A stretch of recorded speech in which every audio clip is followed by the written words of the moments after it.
Hitting go live now. Yeah.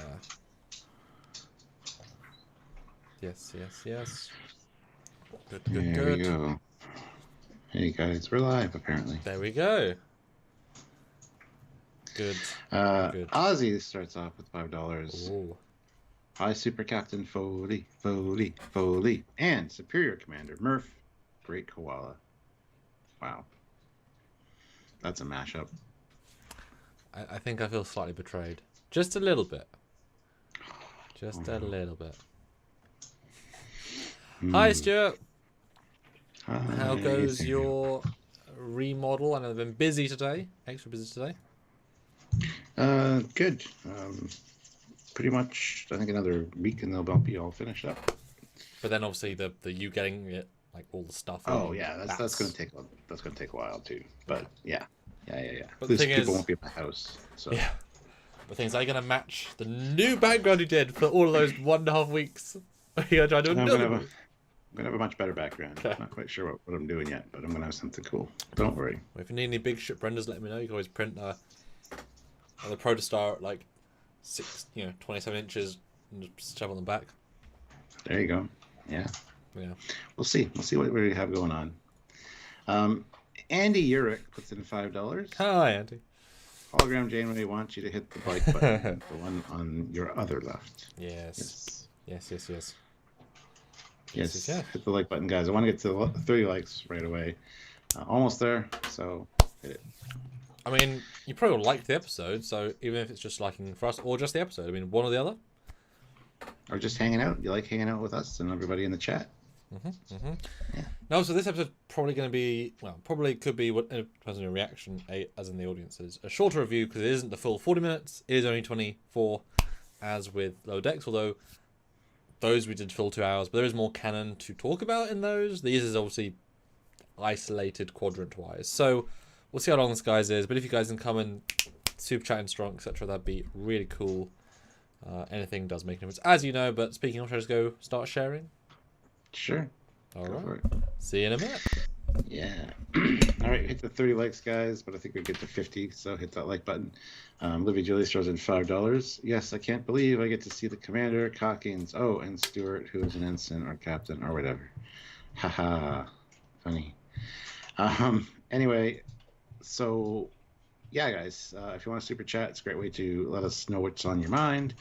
We do read them all on the air, so you guys get your whatever you want us to say out there. You can make us say to do that, and you can steer the conversation in interesting directions. So other ways to support the channel, obviously hit the join button and become a channel member, or head on over to Patreon/Trekyards. That's another monthly way as well, but the join button on YouTube is really important, and it's pretty cheap for a monthly subscription or support for the channel. So if you can, please do. Samuel didn't mute his microphone, so I can hear him typing.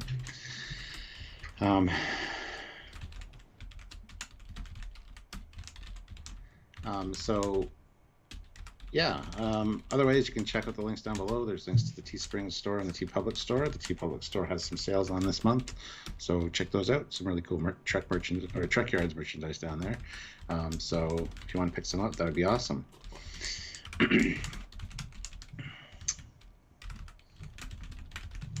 But yeah, so I don't know what else to say right now. So I'm waiting for Samuel. So welcome everybody. 37 of you here, 33 likes. Pretty good. We're getting up there. Hit that like button. Let's get up to 50. 17 more likes. I think we can do that easily. And yeah, let us know your thoughts on this episode. Episode 3. It is episode 3 because the first pilot longer one was 2 episodes, part 1 and 2. So let us know your thoughts. Of course, we'll be letting you know our thoughts as we talk about it. So all right.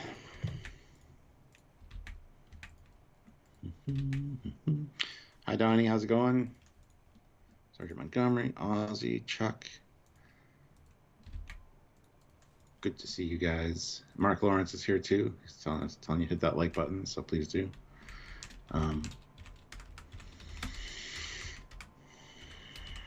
Yeah, I hope so too, Mark. I'll read that super chat in a second as soon as Samuel gets back. But it's definitely something that we need to learn about for sure. So yeah. I'm You back. never muted your microphone in the first place, so we heard you typing the whole time. Well, okay then. And Mark Lawrence throws in $5. Hopefully the Janeway hologram says how long the ship was sitting there at some point. That would be good. That'd be very helpful. It's one of those things we want to know. You're muted. Okay, I just didn't press the button properly. Okay, just checking. Sometimes it overrides and you still hear me. Sorry about that. Yeah. Troy Macy, $5. Captain, Hey. you need an animated MSD of the Foley class for your new background. Wow. Dun, dun, dun, dun. Yes, that'd be awesome. That'd be pretty. Pretty. And yes, guys, obviously, I haven't watched the episode. There's lots of ship and tech-based stuff. We've already filmed Saturday, Sunday, and a bit of Monday. So there will be plenty of ship stuff. We are going to discuss them here today, obviously, but then there's more graphics and more analysis. La. So do tune in for those as well. Olivia Julius, $5. I wish the shuttle maker was making a disco shuttle so I could see Cap rage that there was a disco shuttle in Star Trek series. Yeah. That would have been a funny kind of joke, actually. But it's sad when now, you know, they get mixed messages from you especially. It's like, oh yeah, include them, it's funny. Well, they did include like, fuck off, that's bad. What am I meant to feel here, Stuart? Depends how serious they are about using it. If it looks like it's like seriously this was their only option, or they thought it was a good idea, then I'd be pissed. But if it's an inside joke, it'd be cool if it had said vehicle replicator and please choose your design, and she was like scrolling. That would have been That would have been like, yeah, that's great. There it is. Oh, passed right by it. All right, good. And good like girl. they're in type order, so it's like type 6, 7, 8, and it's like, oh, and there's lower deck shuttle 6A. You know, Yeah. That could have been a real like, but you know, we're not there yet. So Stuart, then. Yes, dear. Go for it. Your full, unedited, unreserved, spoiler-filled breakdown, review, analysis of episode 3, having done 1, 2 together. As we a lot of to. words. Yeah. I don't know if anybody else has watched the edited review that came out earlier today, but go watch it because I say it all there. Samuel, what did you think? Ditto, Stuart. Go watch the edited review. No, I thought it was all right. It wasn't as good as I anticipated it would be. I thought we'd learn a lot more about the protostar. We did see a lot of the inside of it. We got to get the general sense of some of the rooms and things like that. So that was really cool. And then the vehicle replicator was a nice little added feature. So we got to see the ship. Everybody kind of got the same amount of screen time and had their own things going on, which was cool. Dal kind of annoyed me a little bit this episode just because he was just being an impetuous young teen. And, you know, I think most teenagers in that position might kind of get a little bit full of themselves. So it's kind of fine. He does learn by the end that, oh, maybe Janeway can teach us some things. So that I like, the learning curve. He's still going to make stupid decisions and choices over the course of the series. If he doesn't, there's a problem. So that's fine. I love that Zero can read his mind. And the one line of Zero comes up with the plan of riding the current, essentially, and getting them out of there. And he's like, you were reading my mind. That is also a lie. It was hilarious. So I think it's going to be fun. This episode was interesting. Like I said, we did learn quite a few things, and I just wasn't as excited as I could have been for it. You know, we got some MSDs. We got Janeway was awesome. She sounds on point. It's Janeway. She's back. And yeah, looking forward to more of that. And Multi-Gun Man, we're doing well. We're doing well. We've got a lot of Prodigy today already. And we've just begun. Yes. And it's good to see some big, bright numbers here, guys. We're already doing a good chunk of our Super Chat minimum goal, so that is fantastic. Yeah. Yes. Really gives us a bit of oomph there. Thanks. Yeah, and 5 more likes, guys. But anyway, so yeah, in total, I liked it. It's still, I'm really enjoying the show. There was some good shots of the ship, some nice ship porn, and just really fun stuff going on. So I'm looking forward to more. And this wasn't quite what I expected for this episode. I shouldn't go with expectations. I just wanted to learn more about the ship's mission profile, and it's just why it's there, or the experimental drive, things like that. But I'm sure that'll all come in due time. So there you go. I liked it. I put up a new poll because I thought we like the poll function. Oof. So if you want to read that out when you see it. Yes. Well, when it pops up, I will read it out. Thank you. And then we'll get into what you think. All right. Do you like the Protostar more in episode 3? Yes or no? 83% says yes so far. So there you go. There we go. So yeah. All right, Samuel, what did you think? Were you disappointed or were you like... Now, oof, just like last week, oof. the viewing experience and end reaction was different from the two watchings. Okay. Distinctly different again. And I think, as you alluded to, all about expectations, right? First time, going in with anything can happen, but also we want ship stuff, we want a bit of the tease, we want a bit of Chakotay maybe. Excited for what could happen. What we got was a lot of, as I said in our other review, the first episodes, it ended, not literally, but thematically, jumping to warp speed, story-wise. This episode, it jumped back down to Impulse,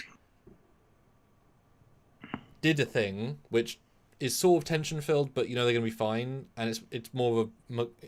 It's a story plot rather than necessarily and then they went back to warp at the end saying, okay, now we're going to move forward. So it was a weird to have a break from the action so quickly, even though the episode was action, but it kind of wasn't...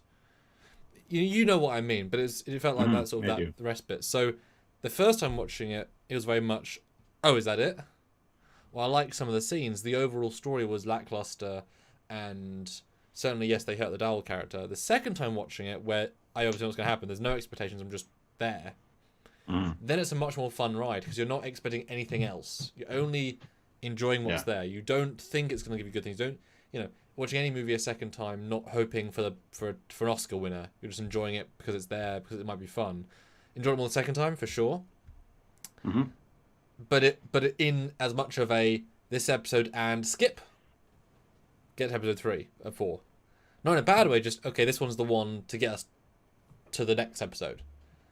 Rather than like it being the end all be all. So it was an interesting experience both times.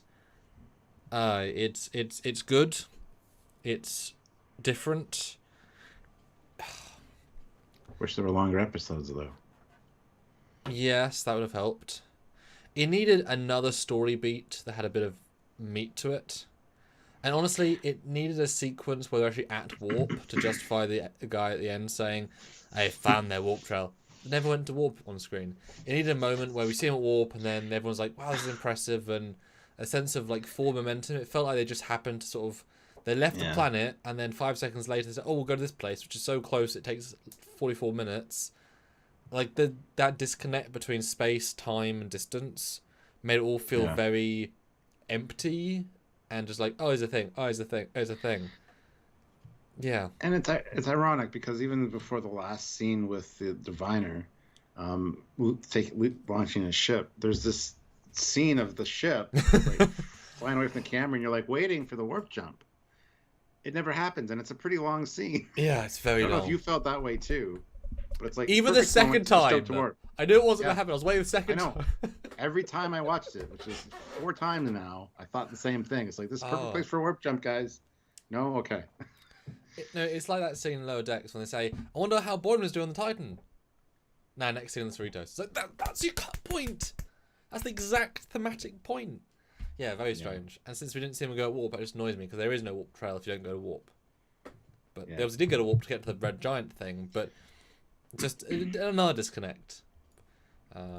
Yeah. Well, we got some super chats which we're going to read, so they're your thoughts. We both like it, but let's see what you guys are saying. SVS Guru 2000 puts in 20 euros, which is an amazing super chat, so thank you. Yes. Do you think Holo Janeway is a normal hologram based on Janeway or a straight-up neural scan? Can't imagine they'd take the time to program in a coffee addiction. Also, Murph, maybe former crew mutated by Warp 10 or Gel Pack. Yeah, some people are saying it's a sentient Gel Pack. Which, cool. I mean, anything's possible. So yeah. Well, Sylvia made a good joke about the coffee when we were watching it. She's like, could be possible that, when they were scanning her for the holo image, they're like, can you please put down the coffee? She's like, nope. So it just like got incorporated and it's just a normal thing that's going to be happening. So, oh no, sorry. Yeah. But I like the neural scan idea because it's more advanced tech hologram wise, because it is after Voyager got back and they had to look at the mobile emitter. They've talked to the doctor, so maybe there's something like that going on. But I don't know. I mean, what's more advanced than EMH Mark 1, 2, 3? Like, we've always seen very incredible advanced holograms, and you know we've seen a billion times. Even an episode where Gul Dukat's being a hologram, or they're fighting this dude, it's a hologram and it's not real. No, I don't think it's a neural scan exactly. It's just this is the Janeway program on database. It's the remember, this isn't Janeway. It's the avatar the ship chose to talk to them. It could have picked anything. Happened to be Janeway. Makes sense to the context. And because they have Janeway's psych profile, which is different to mental scans. Just this is what she's like. It's her personality traits, and because they want holograms to be more interactive and human feeling than originally, they said they put in a few of their foibles, like the coffee, like the sense of humor, like a few things that are more just, and those are like one line notes in the script, and then the program uses that. So no, it's not literally Janeway. It's just, and even they've said, Holo Janeway is not Janeway. Like, this is its own distinct character. So it isn't Janeway in holographic form. It is a holographic recreation of what Janeway sort of is. So no, not a scan. Unless obviously all officers be scanned, all to join Starfleet, then everyone's on database. Then fine, sure. But she wouldn't be like, yeah.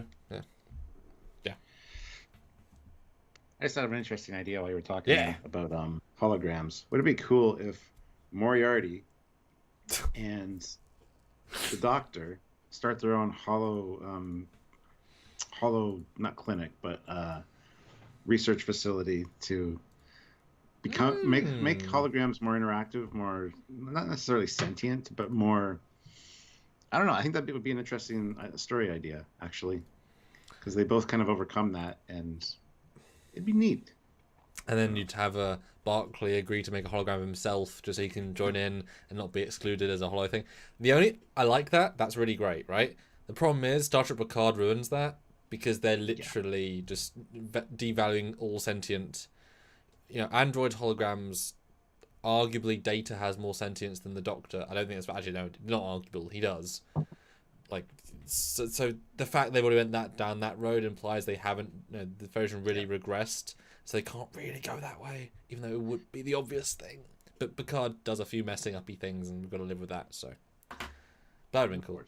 Yes. Well, Eugene though is here, and he throws in 2,500 rubles.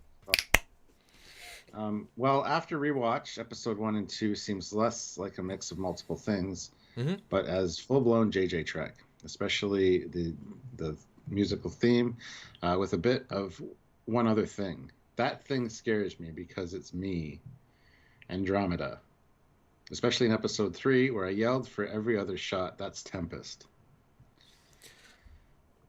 I think I know what you mean. I don't, so please enlighten me. Did you see Andromeda?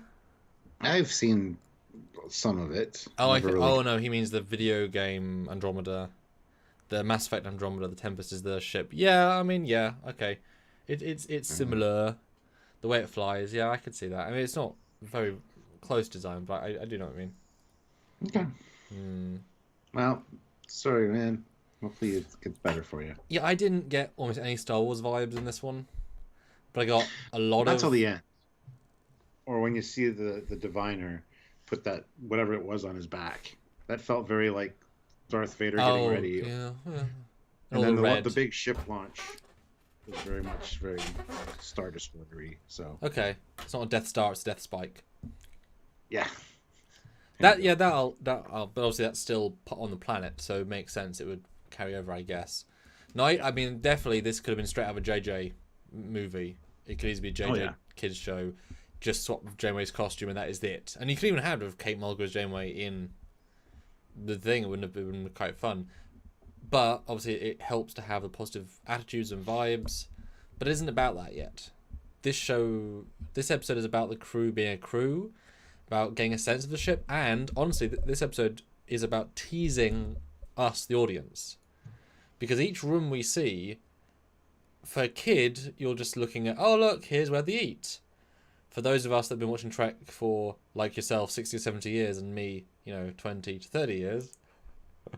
Wow. 60 or 70 years. You look it, so don't know where that came from. I don't know. Like all those things mean something because they're Trek fans making it, and so that's where the intriguing mystery elements continue to pull through, and we'll get to those moments, those visuals. But it's so much. It's not what's in the episode story-wise. It's what's being shown in the episode that isn't story-wise that's interesting. The story is quite simple, not bland, but simple. Yeah, it's fireworks. Bombs. Yeah, it's it's 5th of Gunpowder Day plot thing. Oh, Guy Fawkes Day. Yeah. That's funny. I am Misi throws in $5. Thank you. I'm hoping we get to see MK3 Mark 3 or Mark 4 EMH. Yes. It does seem the whole ship has hollow emitters like Prometheus. Yeah, and I think that's the next advancement for starships, as hollow emitters everywhere. Well, although we haven't seen that because she's only been to 2 places. It's implied, sure, but we haven't seen that enough yet. But yeah, they'd be everywhere. I mean, that's the obvious next step. It almost feels like they're in the important rooms though, because where's the brig? And they see them walking by themselves. When she's not leading them, she's just like she said starboard. What's starboard? Yeah. Well, and in fact, the way she feels, and I said I joked about this previously, she feels like the clip art. Hey, can I help? But she's not. We assume she'll be part. I mean, she'll get more and more part of the crew, I'm sure, but she's not just there actively saying, "Hey, do this, this, and this." She's more of a when you need her sort of vibe, which is not what I was expecting. At least at the moment. She also has a little spark of knowing more than she's letting on. Oh, yeah. Because when she says, you guys are cadets, she has a look on her face like she would know a cadet because cadets would be in cadet uniforms, first of all. Well, we'll get to that. That's a whole discussion. That's a big old discussion. Yeah. But the poll, though, we had... So I asked the question of... So, do you like Protostar more episode 3? Or would you get to see it fully? 90% yes, 10% no. Fair enough. But I want to end that poll so Stuart can think of another poll, because I do like the polls. But let's get jumping in. If you guys have any thoughts, super chat them away or not. We'll read in the chat as well. But we start with a very, very TNG Voyager-esque beauty. It's not even the ship's best angle. It's just such the right pace, the right look. Look, that's a Star Trek ship, except it's got the lens flare glows from JJ. But apart from that, that's a Starship ship moving, which is a lovely way to start. But not at warp, which would have been probably better, but that's okay. Yeah, it was a beautiful shot for sure. I love how it just leads into exactly where they left off last time, though. So we get the Janeway introducing herself and giving them a little bit of Starfleet history, Federation history. And everyone does, there's a lot of good lines here with Rock Talk being like, oh, equality, that sounds nice. Really fun line. It's a lot of good one-liners. I thought she insults the Tellarite too. It's like, Summer Peak yourself. It's like I like her because he's a Tellarite. Of course he likes that. Mm-hmm. That's great. Mm-hmm. No, it's a really strong start. I obviously don't think necessarily this charming and creative, but it's fun, so it's fine, But it's good. Comes across well. And honestly, when she said, "Where's your captain?" and Gwen's piped up, I'm like, "I'm the captain. They stole my ship and have me tied to my chair." I thought Holo Janeway would be locked onto that. Whoop, you're the captain, imprinted on it. All right, cool. We're gonna help you get out of that chair. That's what I thought was gonna happen. Yeah. But then the whole space sickness thing was kind of funny. Well, this is the moment then. She's been turned on. She's presented with 2 alien species she knows, 4 she doesn't, no uniforms. She could easily scan their biometrics, see they aren't full grown of their species. Someone's tied to the captain's chair. There is no crew. There is no fuel. There is no whatever. They're in random space. Where is the self-awareness to say, what's happening here, guys? Who the hell are... there is a big disconnect here. I am sure she knows who they are.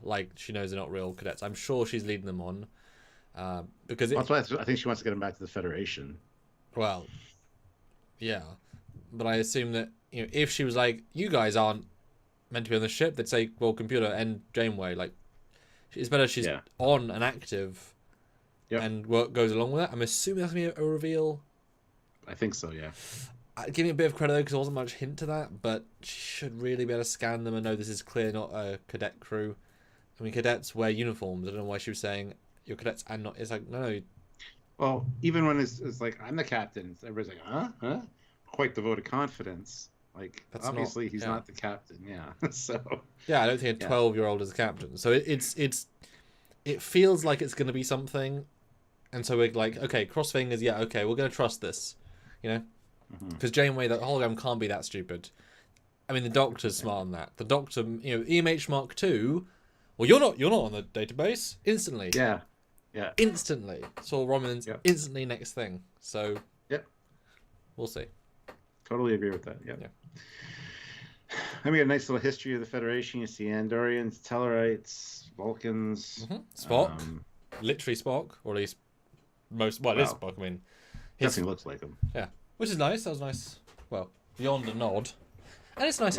Although I was confused why she gave the entire, we'll go out and see all life forms, but she missed out one word. She's like, all life form. What's the word? I should know it's most famous speech. Seek out new life, new civilizations. She said, seek out new civilizations. Why did you seek out new life? That's phrasage. Why make that mistake? I like how the way she words it, actually. Starfleet is the Federation's representatives for deep space exploration, on a mission to maintain peace and freedom, to explore strange new worlds and seek out new civilizations. You're right, no life. Like it's to boldly go where no one has gone before. Like, it's beautiful, but why do they miss out? Like, it just made the whole thing feel you didn't get it right. Why did you skip out life? Is that a copyright thing? I can't imagine you've saved much time in recording by having not say life. I don't know. Did you not catch that first time? No, I didn't. No, really. I just liked it was her take on it, kind of thing. So. Yeah, but it was so. But then make it unique. Either it should be the identical speech or very different, and it was the same thing but missed one word. But it was a great. I mean, it was very like we love the Federation vibes, which is nice, and the fact they were just like, this is so cool, is nice. SVS Guru 2000 puts in €5. There you go. She might have chosen to view them as cadets because otherwise she might be forced by a program to lock them out of the systems completely. Well, then, yeah, she should have blocked out the systems. I mean, in an experimental drive ship, you don't decide with lack of caution. Yeah. Sorry. Ozzy Madero's $2, and you, the Discovery Ship 2. Well, we're getting to that. That's the next scene, actually. We have a whole video coming out about that on Saturday. That's tomorrow. So you're going to have to watch that. Saturday and Sunday, actually. 2 videos coming out about those specific things. So. Before we get to that, though, Eugene pipes in again with 250 rubles, so thank you. When I mentioned Tempest from... Andromeda, what? I didn't mean Protostar flies a similar way. It's more about ship internals. They feel so similar. Halls, giant windows, captain's room, stairs, elevators. Yeah, no, that's wow, yeah. I didn't consider that. Yeah. Gotta admit, I like the captain's quarters. I really do. But they're a little big for an ostentatious for a ship like this. So. I mean, not even Lorca would go to have that big, and he's from an evil universe. I would want one that big. I know. So what does that say about me? From the evilest of universes, called Canada. Oh wow, that's rough. But no, it's a great briefing. And I love the. Shall I set a course? No, and I was like, what? I love that heart because obviously, like, she can take you there. We're obviously not too far away. Otherwise, she would say, well, that journey will take us 4.5 years, which is interesting. There's a sense of. There wasn't a sense of, literal and figurative, but there wasn't a disconnect with her phraseology from, do you want to go there? Well, you kind of shocked me that Dal said that, but then we'll find out in a minute why. Because it's just going from one, controlling body to another. Yeah, it's super well motivated. Yeah, but I like the reaction from Jankum Pog, where he's like, "Were you even listening to the same pitch just now?" That was cute. Like, yeah, so... I thought it was well done, and the Zero not being able to sense what's going on with Dalf suddenly, it gets right up close and is like, "Whoa, yeah, I won't be doing that again." Oh, I thought he did, and it was F off. At that point, yes, but he says, Oh, I mean, at the distance, he had to come close. Yeah. I sense an aversion in Dal, but I cannot clearly read his mind. Perhaps if I got closer, and that's where he's got the look on his face, like, yeah, get out of my face, or I'm going to smash your. But anyway, yeah. Should we talk about the ships real quick? Yeah. Interesting ship lineup. Possibly illogical ship lineup. Yeah, like I said, check out the videos Saturday and Sunday for more detail. But it's probably the either the Glen or the Crossfield there. Hopefully, it's not Discovery. They made a very good. They made a very like a point of not being having the registry readable. Everybody else, you could read that when you zoomed in. Yeah, so. it can't be the Discovery. The Discovery was not famous. It was not available. It was not a. Especially with all the redacted stuff, there's no way it would be anything important enough to be. If all of its missions were redacted, then its fame is not a thing that exists. And we know from Vance that it got a ship called Discovery got destroyed this date. That's all we have on it. Yeah. So it was but it's weird. And there's some interesting like Easter eggy stuff you can see in that with maybe most differences with the ships to the canon stuff. You guys know we've done some renders, but it's really nice. Of all the things, see a Voyager shuttle. Which only in like 3 episodes. They're custom. And no Discovery shuttles. No Discovery. And no Discovery Enterprise either. That was the most shocking bit almost, actually. Yes. I was made me super happy. So yeah. Yeah, if you I know we're the ship channel, but if you guys want to learn more about our thoughts on this, there's 2 videos coming, Saturdays and Sundays, talking about this specific scene. So yes, tune in for Donnie. that. Make sure you subscribe as well. Yes. Yeah, make sure you're subscribed and make sure you're notified. Yes. 83 people here, 64 likes. That's pretty good, guys. Let's get up to 100, though. Yes. That like button if you're just joining us. And vote on the poll. Stuart's poll was: do you like the idea of the vertical replicator? 86% yes, 14% no, which is a hefty majority. But I also want to briefly call out the map they showed, which was great. I was really kind of with the lowercase u. I was upset we didn't get more. Like, here's the map, here where we are. Like, they cut from it so quickly to him scrolling. I was like, oh, this is nice. This is good to see. This is real. I don't see how he can possibly, like, if he's scrolling, even though he scrolled a long way, he zoomed in first, right? So he's not star systems, like, they must be right on the edge of the quadrant for it even makes sense. Yeah. So it's very odd, the framework here. Why would he pick that one place? It's in red. Red is sometimes danger. I know the idea is he's not smart. He's literally saying the first thing that comes out of his brain. He's trying to assert dominance by making decisions with no evidence or justification. So I get that, but as you said, this is when his character starts to sort of, like, there are steps, and he's just stepping down the steps. Everything he does, pretty much in the episode, he lowers in esteem. But it was, where is he going? I know they're trying to not show us where in the quadrant, but it's like, come on. Show us a bit of the quadrant, please. Yeah. Like, and how far, what warp are you going? If you're going at warp 9, that thing's a few days away. If it's a few weeks away, those contexts are important. So another disconnect, like in episode 1 and 2 as well. Just time and distance. Just don't. Yeah. Yeah. And Sergeant Montgomery says, wasn't it recorded as lost battle in Section 31? No, because that battle never happened. Yeah. That gives Section 31 a really bad name, first of all. Yeah. Well, Section 31 aren't at the battle because they're not known. The Discovery itself is redacted, so that's not there. The crew's redacted, it's not there. The spore drive's redacted. The Red Angel suit's redacted. Controls redacted. The sphere data redacted. So if it was at the battle, it would say a ship called Discovery is at a battle with unknown Federation ships fighting unknown Federation ships. Well, that raises too many questions. Exactly. It's more like a Klingon battle. During the war, that never happened. But yeah, so they would just, redact all the information and just say it was lost in an unnamed battle with unknown ships. Or redacted battle with redacted ships. Yeah. And Thomas Hill, this is a good point. It looks like Dal had an earring pulled out of his ear at some point. And maybe it's true. Maybe it's got a significance like the Bajoran earring. And we're going to see a flashback of when he gets to the prison colony, gets ripped out because his ear bugs me.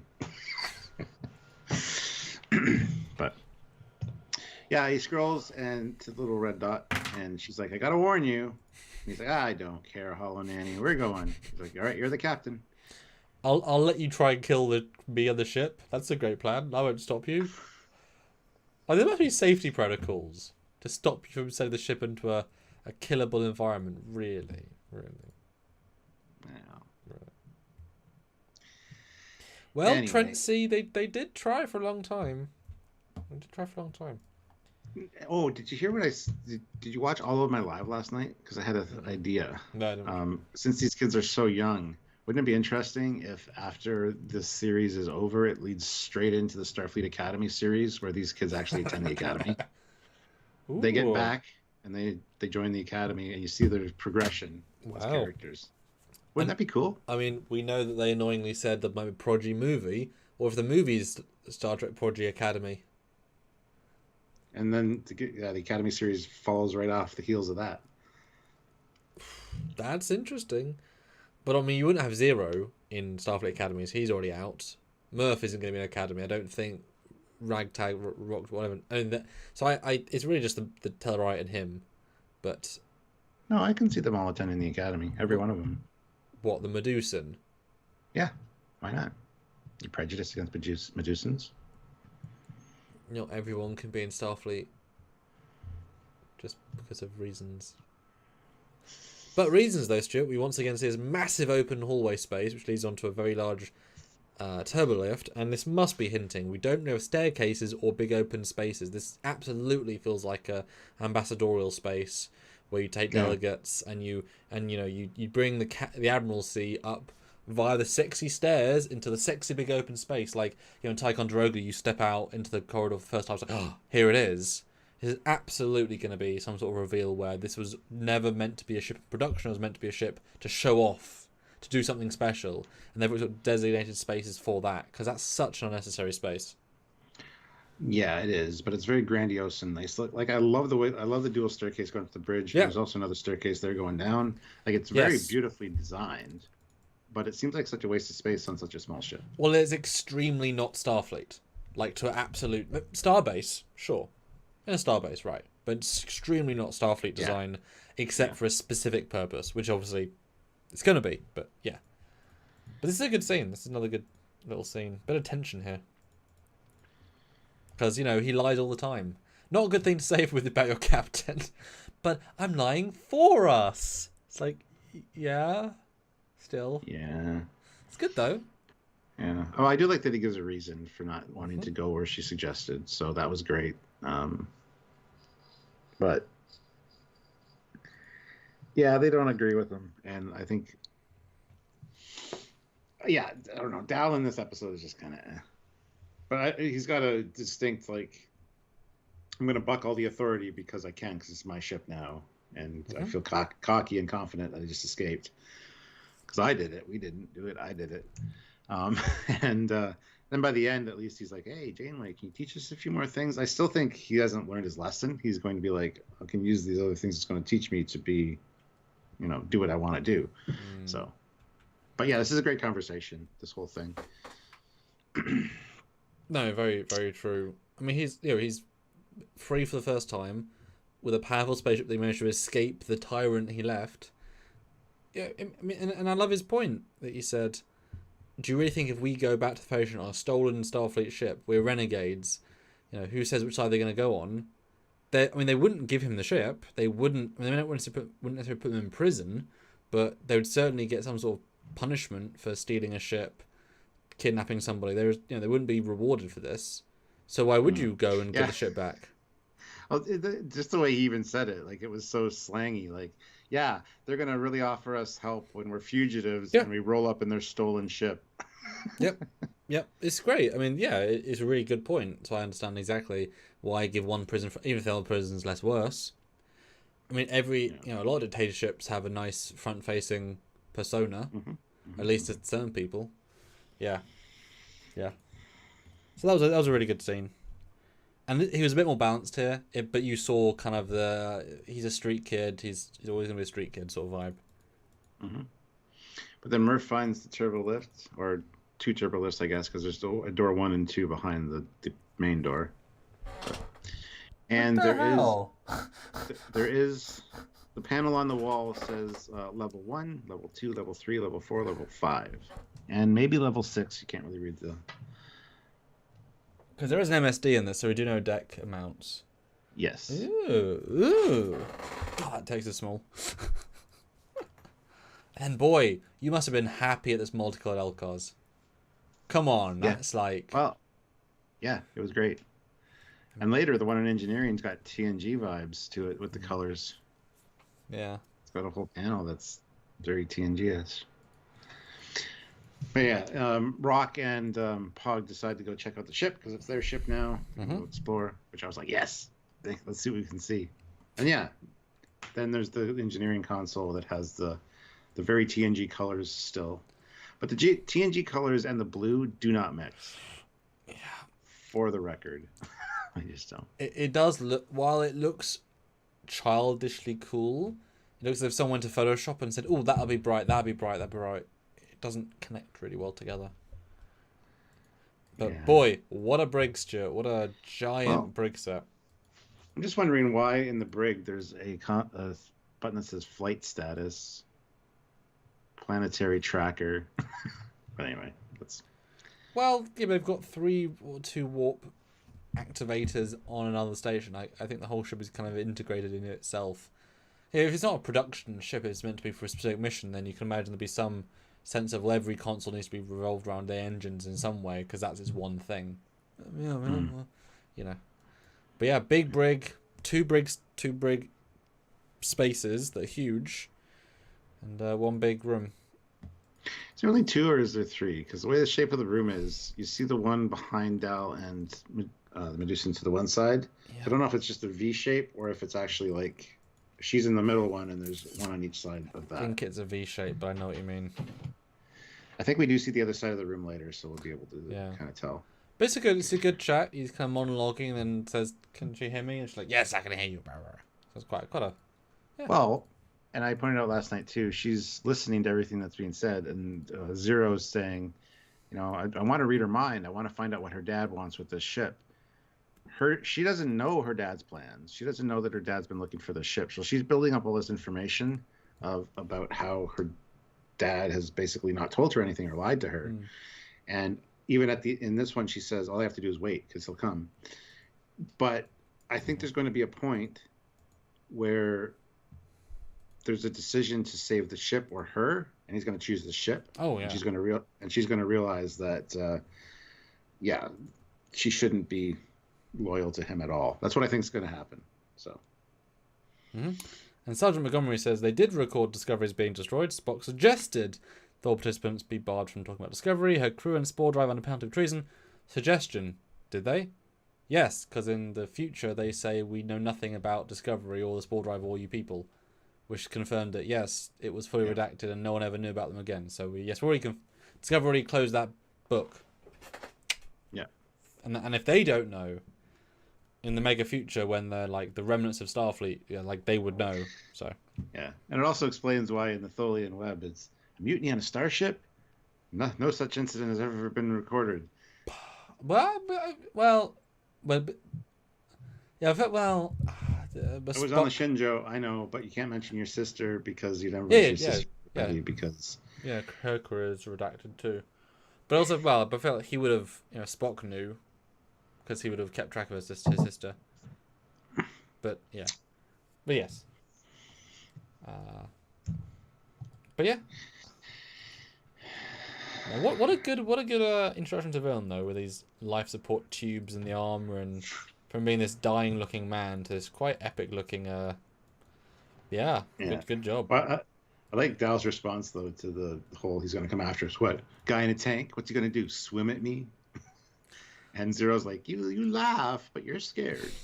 And the kid's like, no, come on. Yeah, that was fun. Although then question, how does Dal know who's in a tank? Would he really be brought, this random street rat be brought to the top boss? Probably rumors flying around of people that had been up there maybe or seen it. Because people in those... Well, actually, no, never mind. Scratch that. Because everybody couldn't understand each other. So, no, that's not legit. Unless Gwen told him.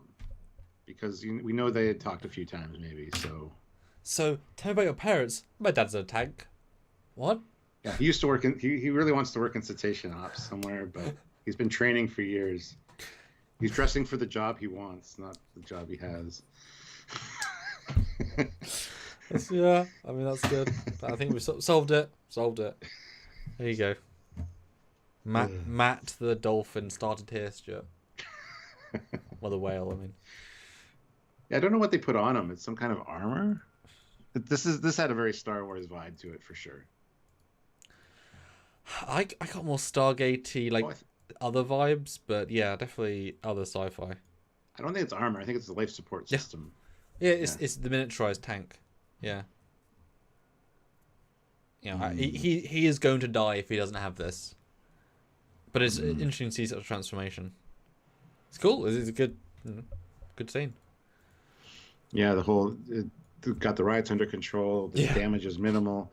He's like, minimal? I lost my ship and my daughter. I don't call that minimal. Yeah. And then the whole, should we have them continue mining the Chimerium?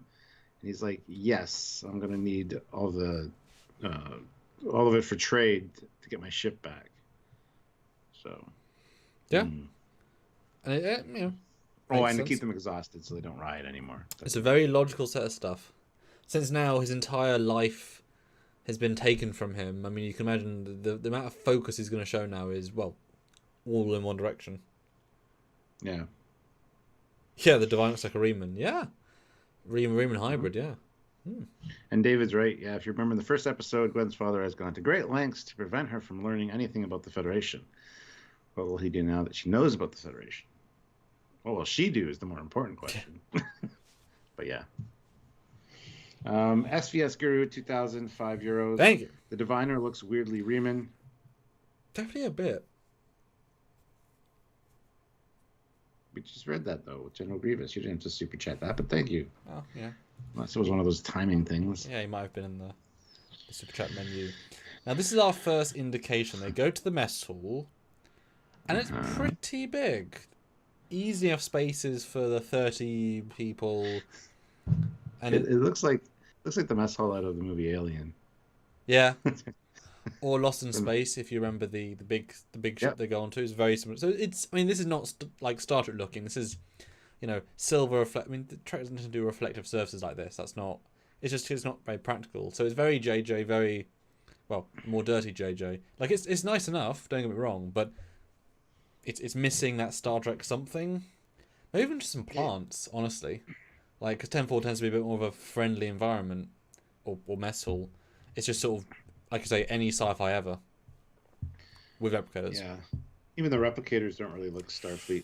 Even the panels on them and stuff, like the internals do. Like it almost looks like a transporter background. Yeah. But everything else doesn't. So. I mean, they remind me like the Discovery ones, which, like, are like little. They pull stuff out. In fact, the thing goes up and they physically pull out a thing. Bit odd, felt a bit like a step backwards. You don't need that to have that shield. And while you did get the replicate sound effect, it clearly replicated more like the 3D printing we saw in Picard, where it kind of came from the top and assembled it. So it's kind of a hybrid between the two styles. But it's like, but we don't want 3D printed food. We just want the replicate style we've been replicating for 100 years. So it was like, okay, they're replicators, but they're trying to be a Picard hybrid. It's like, So they were a bit almost right, but it could have been a JJ replicator. I wouldn't have thought anything of it, Yeah. Shannon Nash, $5. This Dal kid is cruising for a bruising. Seriously, I feel his character is going to either 1, get someone hurt bad or worse, or 2, lose a limb. Or 3, both of the above. Yeah. I mean, the Medusan can make him a new arm. So can the Tellarite, because he's got a transformable limb. Oh. So, yeah, why not? If we want it to feel like Star Wars, let's cut somebody's arm off. Or a hand. Goodness. Goodness. And then the saddest thing ever, Rock doesn't know what to order because all she's ever eaten is the food from the mining colony. That's so sad. Yeah. Yeah, the tonal shift here was astounding. Because you're all like, fun. And then it's, oh. Yeah. But, I mean, to think that she was born there, because you can't, she would have... Was she born there or was she mined there? But it's definitely a moment Yeah, definitely a good moment. And explaining about being free was fun. It goes from this really nice, like, oh yeah, good, we understand Trek lore, to And I like how there's a window as well. We've seen so few windows now outside the hull that all seem oddly scaled, but these are pretty thin. They're long, but pretty thin, so it's definitely a different sort of window scaling. So we can't take it as, gospel, because that is an unusual, it's more of a discovery-sized window. But, can play some window. But it's a good scene. It's a good scene. Then we get the sleeping quarters. And from my count, there's room for 16 people at least here, probably more. But and this ship, we talked about this last night a little bit. I think the crew maximum would probably be 40. But I feel like 20 would be an acceptable crew number. But to have different duty shifts and stuff, I think a crew of 40 would probably be where you'd be aiming for. So that's on a good day. That's like with the redundancy of people, because not everyone just has one job. You have a crew, and this was really an interesting choice. Very different to the Cerritos style shared quarters. This is Excelsior vibes, but this is very, very unusual. This tells us, well, first of all, that fuck the ensigns, because they get literally 16 to a room, and the captain's like, "Way, fucking can't." So fuck the ensigns is what we're saying. But really odd choice. And when we said there's so little room, but to have giant spaces, open vista, grand hall, and 16 people in one bunk bed. I mean, that difference is astounding. There's a real disconnect there, again, there's obviously a reason for it, but the crew is not the important thing on this ship. They don't matter, right? The ship is a show, don't tell. Don't talk about the low-end crew in the bunk beds. Very strange thing to have. I hope it pays off strongly, but very, very strange. Yeah. Ships don't do this normally, which means there's a reason. Yeah. And we also get Murph excreting this blue goo, which is a different color than, well, it's kind of solid, too, with the way it comes off the Medusan.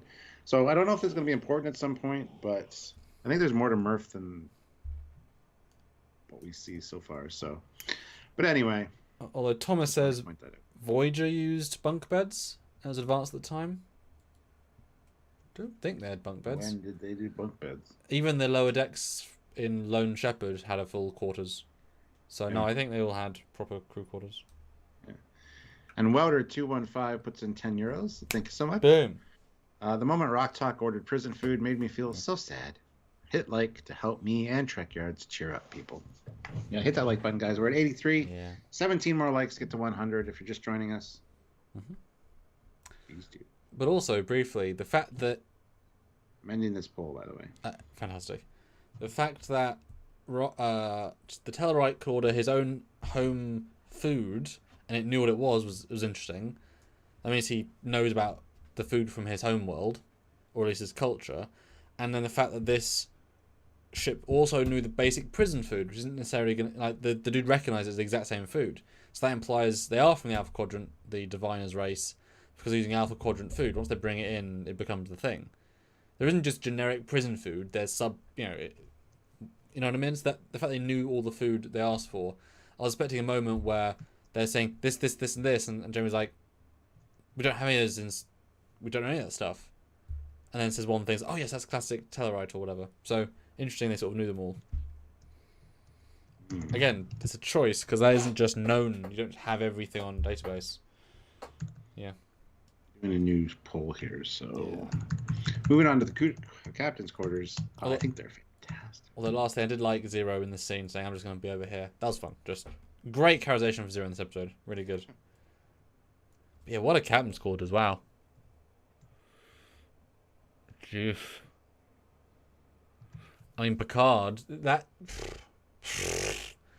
Picard. The captain on the flagship. Under half this size, easily under half. Yeah. What does that tell you? Well, different layout. I mean, size-wise, he's got that main section, then he's got his sleeping quarters, and then the other side has a little room as well. So, yeah, it's a very elaborate-looking captain's quarters, and it looks really good. So, yeah, but what I'm visualizing is one half of the room is the length of his quarters. It's just double. Because that's kind of how big it feels to me. I mean, you're right, it might not be quite as long, but it's definitely more, more square per meter, more meter squared volume than Picard has. Especially for the size of ship. Yeah, I mean, disparity here is massive. And again, very, very Discovery. This would easily look. I mean, it kind of gives me Spock vibes, like of the quarters they gave him on the Enterprise. Could easily be out of Discovery. You wouldn't think anything of it. Let's be honest. And no personal effects. Says the crew never arrived. Makes me think the crew was never there. Yeah. Which we assumed, but you'd have something here. Yeah. Next scene is great.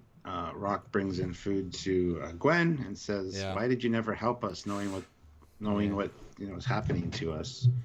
I was told you were all criminals, and the only thing we were guilty of was getting caught."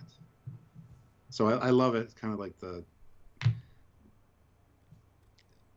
these two characters. I think are going to have a special relationship at some point. Really be friends, and later she has to go get her back from the shuttle bay, right? So there's an interesting dynamic between the two of them in this episode alone. So really well done. And it's another just gut-wrenching thing. And it makes sense the youngest would ask, but it's so earnest. The acting is so strong here, vocal-wise from them both. It's and I will say the smoke animation on this gruel, freaking incredible. It's so good looking. I know it's a weird thing to call out, but really good rendering. Really good. And there's a shot of the brig, the left side of the brig there. You see some consoles. I gotta say, those consoles look very Discovery, with the little circles on those, just the way it is. I don't know. I just got the Discovery vibe from that. Yeah. And that's a problem when you go hyper-futuristic in the past. As canon, you've now said, well, the hyper... Like, this was the real future. But like, okay, it's future-looking. But because Discovery's had that now 200 years ago, this looks like old tech. I mean, it's not Prodigy's fault, but by using their art on even slightly, it looks old now. It's weird. It feels out of place. We got a nice long gangway leading up to engineering. Stuart, we've yet to see the Discovery's engine room. Episode 3, we see the engine room for this thing. I was so relieved. Yes, and I like the layout. I mean, 2 warp cores, 1 on each side, and something we're not sure what it is in the middle. But he did say it could take us up to at least warp 9, one of the warp cores, unless if we don't fly apart, break into a bajillion pieces. I think he says. But this is a nice little scene, and we don't know where this is located necessarily, but Zero is coming down like a long gangway, so it's almost like it's on an upper level. And I kind of like the way this engine room looks here. So it again doesn't scream Star Trek. It says more Nebuchadnezzar from Matrix. I like it, but to me, and again, this is all about what it tells you. This is not a finished room. This is not the sexy Voyager or the sexy Enterprise D. This is a purely engineer room. This is not, this thing is missing all the extra stuff. We're shoving the shit in the room that has to be there to function the ship. We ain't spending time down here. They've got very few monitors, which I like. I like a lot. This is a test bed ship. This is not meant to be neat. That said, tiny warp cores. Guys, those are tiny, tiny, tiny, tiny warp cores. Like, smaller than Defiance. These are like Delta Flyer sized. Okay, a bit bigger, but these are tiny. I was going to say. And also, obviously, extremely strange looking. Like, they're not... You wouldn't say the warp cores, let's be honest. They're missing all of the warp core-esque details. They're missing the thrumming. Well, that would have been nice. And there's no middle. Like, where's the matter-antimatter reaction, then? At the top? Could be. We don't know anything about it yet. So that's what I'm saying. Could be. They're very, very strange looking. They look more like power cores than warp cores, but the fact that they're so tiny is very odd. And then completely dwarfing those is the proto drive, and it's like, damn, that's much bigger than a warp core. But and good evening, Retro Tech Ralph. Welcome. Hey, what do you guys think of the engine room? Like, I like it, but it's such a statement of this is not the design anyone will ever do because it's a hyper specialized ship. Yeah, it feels quick and dirty for the new drive. That's good. It doesn't feel finished at all, so. I'm just wondering, where's the matter antimatter? Unless that's the top half of the core, and they go into the floor and the bottom half's underneath. But then, it's never been done that way before, so why would you? Thomas Hill keeps yelling, does the protostar use bio-neural gel packs like Voyager? Yes. No idea. Maybe. Probably. Who knows? Yeah, we honestly don't know yet.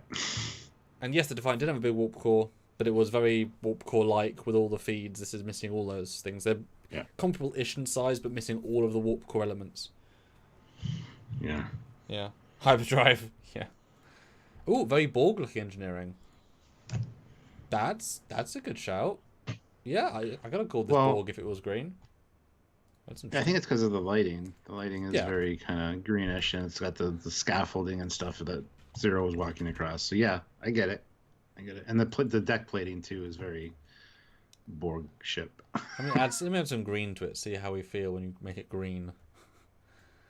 Oh no, Well, it was already green. It already has a green kind of like blue-green, yeah. Okay, there we go. Now it's a Borg ship. See what you think. But I love his dialogue, I'm just seeing what's under the hood, and just some fun, some good moments. With the Omega-13 drive. Oh, I know. I said to you in our review, it seemed very odd that it took Zero to say, what is this thing? If he gave the whole ship a look through, he wouldn't ignore the one biggest thing in the middle of the two warp cores, which were always the center of the ship. So him being like, I don't know, what is that? I've never seen it before, was a really dumb edit. But it's for the kids, so. Yeah. But then there's a red alert. He's like, I didn't touch anything. She's like, no, something bigger going on. You did. You opened up. You did. You looked at the ship. But yes. But something bigger is going on. I love how they walk on the bridge, and they all notice shit because the bridge is just basically a window. So, and he's like, oh, on screen, and then he notices. It's like, wow, so oblivious, man. And General Grievous says, even on the old cards it said warp, transwarp. Yes, on one tiny control. On a side console, which does not imply it's their main drive or anywhere near, because it wouldn't be a tiny little thing. Warp is on 4 or 5 consoles. That's on one tiny button. So, no. Yeah, it might be super secret. It could just also be an Easter egg. Who knows? Yep. But this is beautiful. Nobody's going to notice it, don't you know? But this is beautiful. Like, all these visuals are really well. Although, isn't this just out of the Lower Decks tile sequence? Didn't you get, like, flashbacks to, like, 2 weeks ago? Oh, no, I didn't actually. But now you're saying it. Yeah, I can see why. Yeah. It's real pretty, though. Yeah. So this is orbiting White Dwarf Star is basically ripping apart a red giant. And she's like, I tried to warn you, but here we are. And I think Zero's reaction is my favorite. What a rare and exciting way to meet our doom. I like Zero a lot. Yeah, Zero has some great one-liners. I think Zero's my favorite character so far. So, and actually, the way they say that, the line reads to me like, I'm not going to die in there. I'm non-corporeal. I'll be fine. You guys will die. Exactly. That's kind of what I took from that, which is so sweet because they're not fearing death. I'd rather you don't all die with me, but so I thought that was really quite cool because why would non-corporeal die like that? Yeah. I thought it was cool. And I got some nice ship shots as it's kind of sliding sideways, and Janeway's like, "I warned you. Do you want me to change? Do you want me to change course?" And he's like, "No. I know I see what you're doing. You're trying to get control. Be gone with you." Oh, what's he say? It's actually pretty funny. But this is I see what you're doing, but this is my ship. I control it. Be gone. Just wow. Yeah. And then he's like, your ship. No, I said ours. You just couldn't hear it over all the noise. Yeah, the character say takes a big old dive bomb here. Yeah. With zero experience in space, zero experience flying, it's like, it'd be different if it was just kind of a trivial thing, but the fact that you're going to kill your crew and destroy the ship and you're still acting like an asshole, that bothers me. If it was just something trivial, like they're no harm at all, it would have been different. But adding the most like an asshole yet, like it's worse than that. But I mean, I think he feels like I have to be better than this command character. Like, she can't be captain over me, and it's like she's a hologram, mate. That's not how that works. But it's like, yeah, but you made the thing worse for yourself. But it's definitely a big like. Well, now the story really begins. But also, Jeremy shouldn't have let them get here. Well, It's not smart.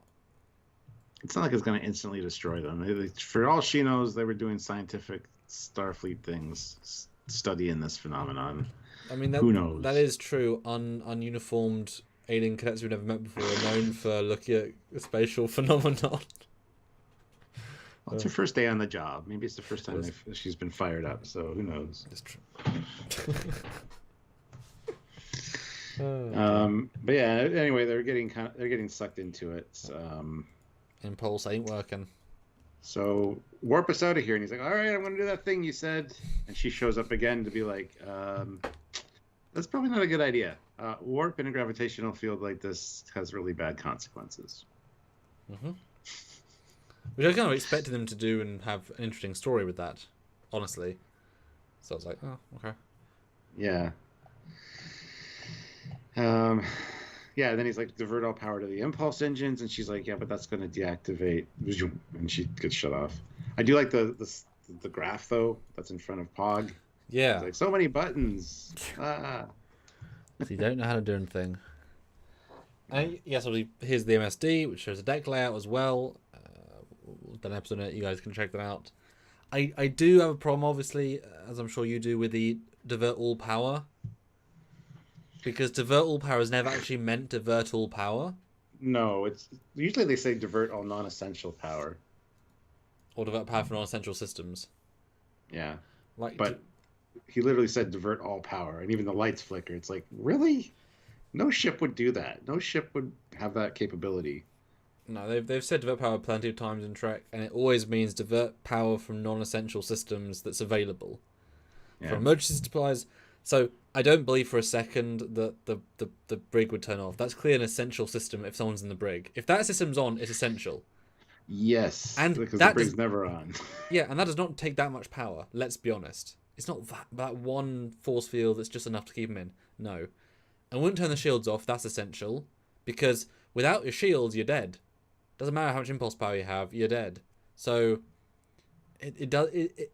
Yeah, the whole shields off thing bothered me. It should have been shields at minimal. Yeah. Like the shields were set to minimal and they've been damaged so much that they're gone. Sure. Something like that instead of just shut the shields off. No, I don't.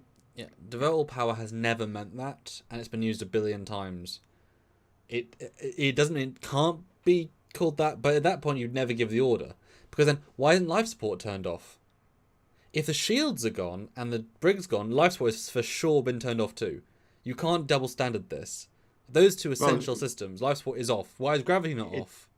Exactly. I was just going to say it didn't turn gravity off yet. I mean, she does that later, but that's I don't know why she does it to the whole ship from the shuttle bay, but that's another issue. So I think that's definitely they try to have cake and eat it, but they pick the wrong flavor of cake, and that's not how cake's ever been used. So it's a cake that's shaped like a pie and baked like a pie and tastes like a pie, and but they're calling it cake. Really not a goddamn cake. Yeah. So slight problem there, but I get it. It's just, but how else are you gonna get her out? I would just have had a rock damage the shields and damage the brig externally. All it takes is one hit to the ship to be like, and the power There would be smarter things to have done, but oh well. General Grievous throws in $2. Thank you. Dal was showing typical teenage overconfidence.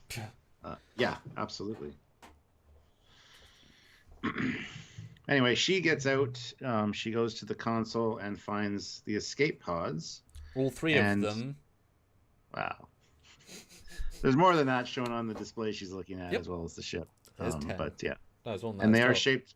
They are shaped like they are on the Enterprise E. So that's good. Mm-hmm. And they were put on the Cerritos, so we know that is still. And the Cerritos is off before this, but it's no. No, not before this. Yeah, so this still modern. We get some beautiful, more painting-like vistas. Yeah. Of the ship with the lava or the red giant matter. Now, my issue here though is that how can this ship survive this being this close without any shields, and no heating hull? Like there's no. I mean, yes, Pog says later on, "Don't be burning me alive," but there's no sense of danger here, despite it being this close, this phenomenal, without shields. I know clearly they have some sort of armor plating. We saw that earlier. We see it get hit, but shields. You need shields. So again, another child logic of, well, if it's this close and you're safe, I mean, how close you have to be in danger? You're Yeah. this close. Yeah, they should have definitely been dead, even just from radiation, because they got no Yeah, shielding. it's not really how that works. I love your idea. Shields down like no power is 50, and 50 is already too low for it to work, or something. So it's a bit, yeah. Well, the next thing is what bothers me the most. The whole we need to be faster, lighter, ditch all non-essential cargo. And it's like, why are you talking to me? I am essential. Oh, that's debatable. That's funny. It's great. But then you see like just crates all of a sudden just like leaving the ship. It's like, well, that's not good. You're never gonna get this ship back. Ugh. Hate that order. Bugs me so much. And later when the escape pods all launch too, it's like, ugh. Femi Seymour says the toilet isn't flushing. They've rerouted all non-essential power. The flush is essential. But guys, Stuart, put a like and super chat goal. We're doing well. Yes. Ooh. Well, we still haven't hit the 100 likes, but so you guys are disappointed me. So I'm going to up it to 120. I have 110 people here. A lot of them are coming in new. So if you haven't hit like yet, hit the like. Let's get to 120. And honestly, super chat wise, I'm going to say another. Just. I was going to say 50, but I'm going to up it to, let's do another 100. Because that would be that would be like what we need. But, you know, we're doing really good this one so far. So, I mean, keep it up. And as always, guys, there's a last super chat slot. So. Yes, we live in hope. We live in hope. Yeah. But hit that like button, guys. I want to get to 120 likes. I think that's very doable. So then she runs out and she tries to get on an escape pod 1, escape pod 2, escape pod 3, and they'll eject. And there are no more, according to the ship. Well, bothered me. Well, and not just that, but they launch non-essential stuff. How?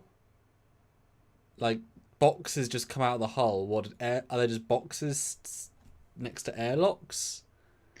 Every box would be essential. I'm assuming either airlocks opened or some kind of cargo bay doors opened. Maybe there are cargo bay doors hidden throughout the ship. Who knows? Like, it would have been cool if the shuttle bay opened and then all the ship flew out. Or if you see it materialize because it's being transported out, the ship just transported everything under the cargo bays. Stuart, we diverted all power.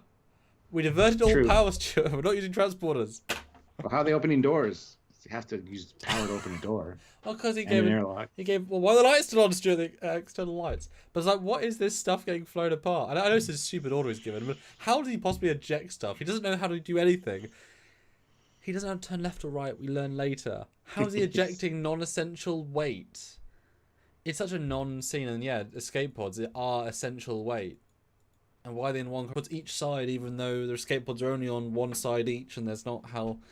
I don't know if the inside director saw the outside, because that doesn't make sense unless they're under ones, but I don't think that's the case.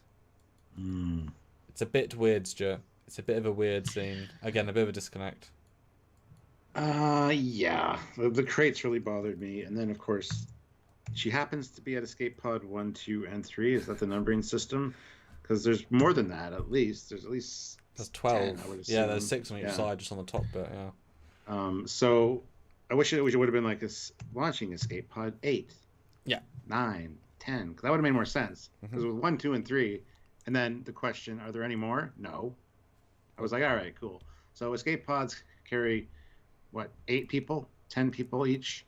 So you can calculate how many escape pods you need on a ship, and based on the crew. And I'm like, that line really bothered me. I just wish it wasn't 1, 2, and 3. Well, yeah, but also they wouldn't all be in that one corridor. They're not the size of escape pods because we see the outside. They're normal escape pod looking escape pods. And there are visible, escape pods on the ship. We've seen them in other views. So it's I just think, as with sometimes they build the sets without actually having like full ideas of the plans. I guess they just didn't build this digital set before they had the rest of the ship planned yet, because it doesn't connect. And then she swears in Klingon.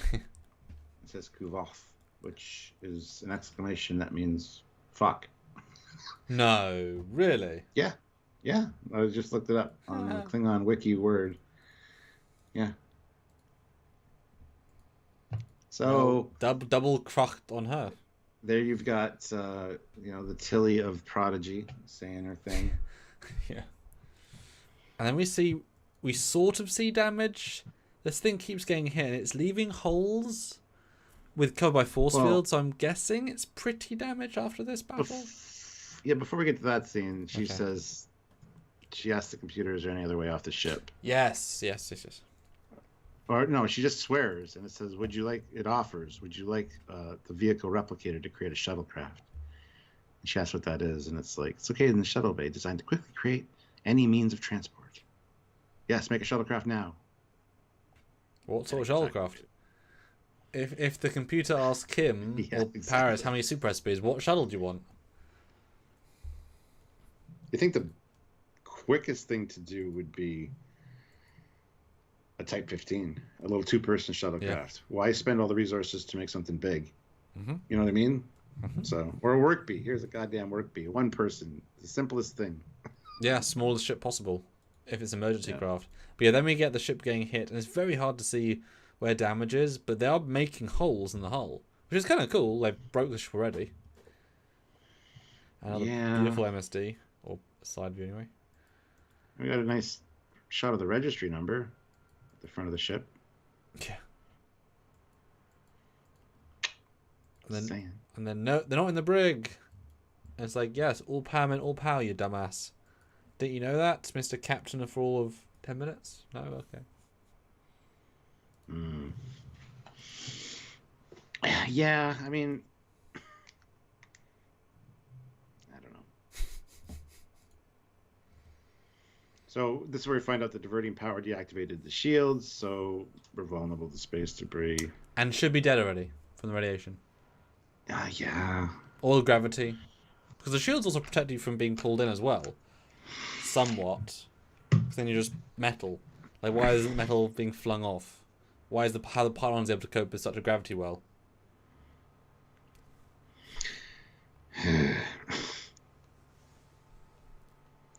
That's the problem with introducing massive scale problems. You know? Yeah. I don't know. I never really thought about that, though, with the shields down. Like, the ship should just be destroyed, period. Mm-hmm. But... Or at the very least, the hull gets superheated and we see... Because I can accept it can take a lot of heating. But also the fact that they've got the transparent aluminum, like, if the glass should be cracking and the hull should be glowing red, that would be how you increase tension. The ship is just totally fine, the entire sequence. Just a warning, like, outer hull exceeding whatever tolerance or something would have been much preferable, right? Zero says, only got 2 minutes until the hull is too burned to fly. Like, they needed something. It was... Otherwise, it's not that dangerous. Otherwise, just at what point is being this close dangerous? Flying into it? Oh, okay. Well, that's useful. And given they said, didn't Zero say it's rare to see such a phenomenon? Well, they're so safe you can fly up to them and not be damaged. Yeah. Stars are dangerous, Stuart. I don't know if you knew that. Stars are dangerous. Well, only ones that are just, well, I guess they're all dangerous, yes, but especially one that's sucking in another one. So, yep. That's 2. That's twice the... Well, anyway. Wow. Anyway, we find out Gwen's escaped as well, and it's like, well, find her. And Rock is like, I don't want to. I just went off the ship. Like, she's scared. And just do it. And he's like, all right, fine. And Pog's like, well, hey, you're the muscle kid. Any of us ain't doing any better. I thought she was going to say no and go storm off or something. Yeah. But anyway, something else is draining power, and we find out it's a vehicle replicator. It's a what? I'm not sure why the computer would allow this to have power if they're a divert all power. Because the replicator is one of the biggest power sucks. And this is a ship replicator. This thing is going to drastically reduce power to the impulse engines. Just saying. And why can't they override it from the bridge? From the bridge, the actual control place of the entire ship. Yeah. They just say devotal power again. They, you know, it took out the brig force field. It'll take out the bloody ship replicator. Yeah, just deactivate it. Yeah, exactly. It's not hard. Well, yeah. My argument was that because it is a ship replicator and you can use it in an emergency situation to get more people off the ship should you need to, that it might have a backup power supply. So it's not outside the realm of possibility that it would work. But then it wouldn't be a power drain. It would be that's true. A bit of power use. You're right. You're absolutely right. Unless it is considered an emergency system. So once it was requested to be activated, it's just, okay, we need to have enough power to do this, so it pulls it automatically. But then they turned off the fucking shields. What's more of an emergency system than the shields? You don't need the shields in every situation. There's been so many situations in Star Trek where it's like you need to lower your shields. Even in Bridge Crew, when things explode, you have to scan them and see whether the shockwave, you need your shields up or you need them down. Because if they're on, they impact systems on the ship when they get hit. So a lot of times you have to deactivate your shields before the shockwave gets to you, because otherwise you're going to get damaged. It's really weird, but it's interesting. I love that, but shields beat replicator. That's more essential. Well, yeah. All right, we got a few super chats here. So fantastic. SBS Guru 2000, 10 euros. Yes, thank you. Perhaps trained officers know what divert all power means in context, and they just leave certain systems alone as per their training, like attack pattern. But those kids don't know anything. Yeah, I would buy that. Because there were sliders essentially that went. So yeah, divert all power would mean keep life support on, keep, minimal shielding, whatever, would make sense. But you think that would be a setting? You don't think? I don't think that'd necessarily be. Well, it could be up to training. It could be up to training. I don't have a problem with that. I like that in principle, but it seems super countered. If you say develop power, which then obviously someone's doing on a console, and then they have to say, oh, he actually meant accept these systems, then presses 2 more buttons saying, develop power, and then, oh no, accept these systems. It's like, that's counterintuitive. But we've heard orders like that before, though, like divert all power except for life support and shielding or something. We've heard orders like that given. So, I don't know. I think it depends on the situation. Yeah. Eric Martin, though, $20 super chat. Thank you so much, Eric. Boom! I think that there are 3 on the other side, 4, 5, and 6. Maybe the original crew used them before the ship ended up in the Delta Quadrant. No, they're all there. You see on the display that. I don't know. Maybe I'll buy it. Maybe. But... Yeah, I mean that would be certainly a fun idea. I could see that. Although we know there's no crew because there's no evidence for crew. But it's a good idea in principle. Yeah. General Grievous, $2. Say Klingon F word. Still just a kid's show? Rolls eyes.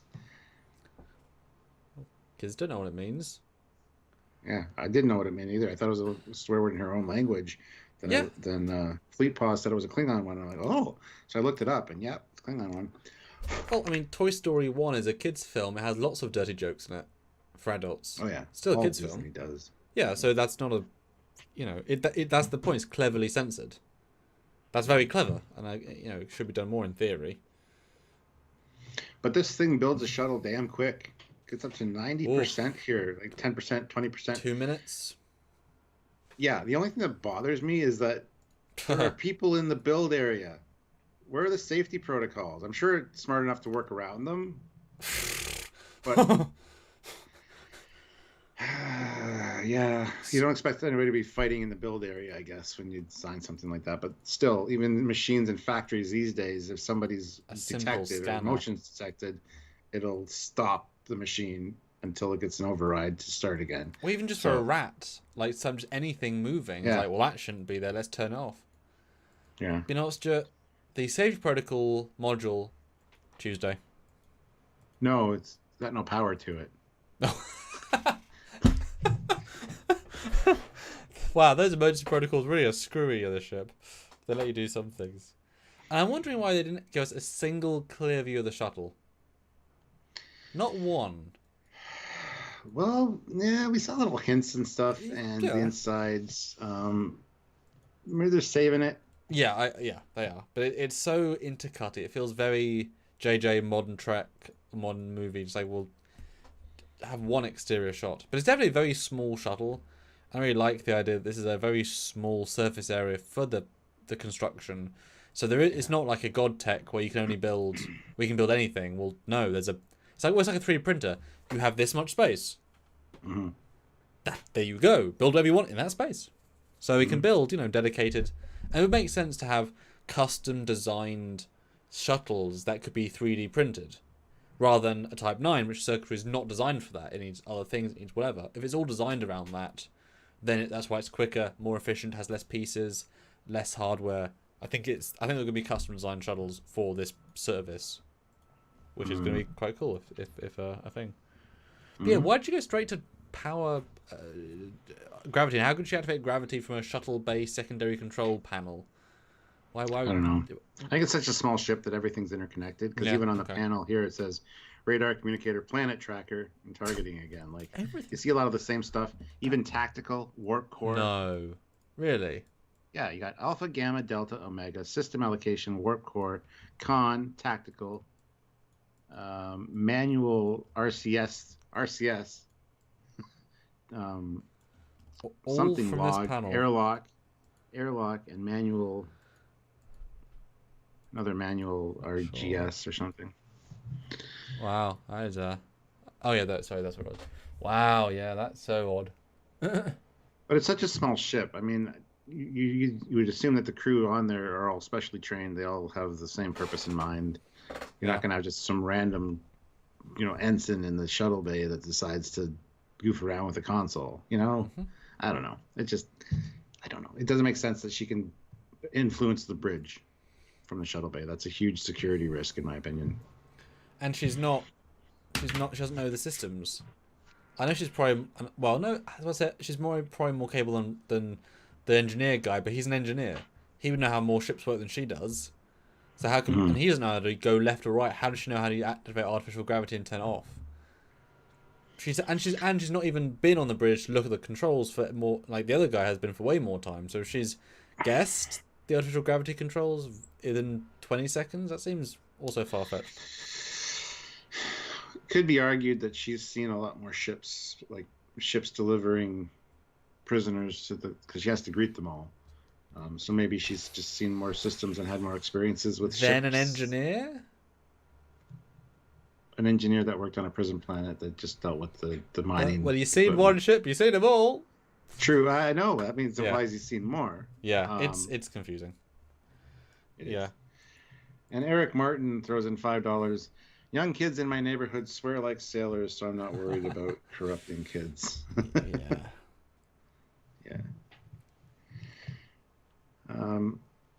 Yeah, you almost see a completed shuttle here. Yeah. This is the interior. And we do see, I wasn't blind. There's a 0.6. As soon as she shuts down artificial gravity, right before rock floats, you see a 0.6, which I think is printed on the side of the shuttle. Yes, it was. Was this the 6th shuttle printed? Why did it decide to do a 0.6? Is it a Type 6? I don't know. I have no answers for you, Stuart.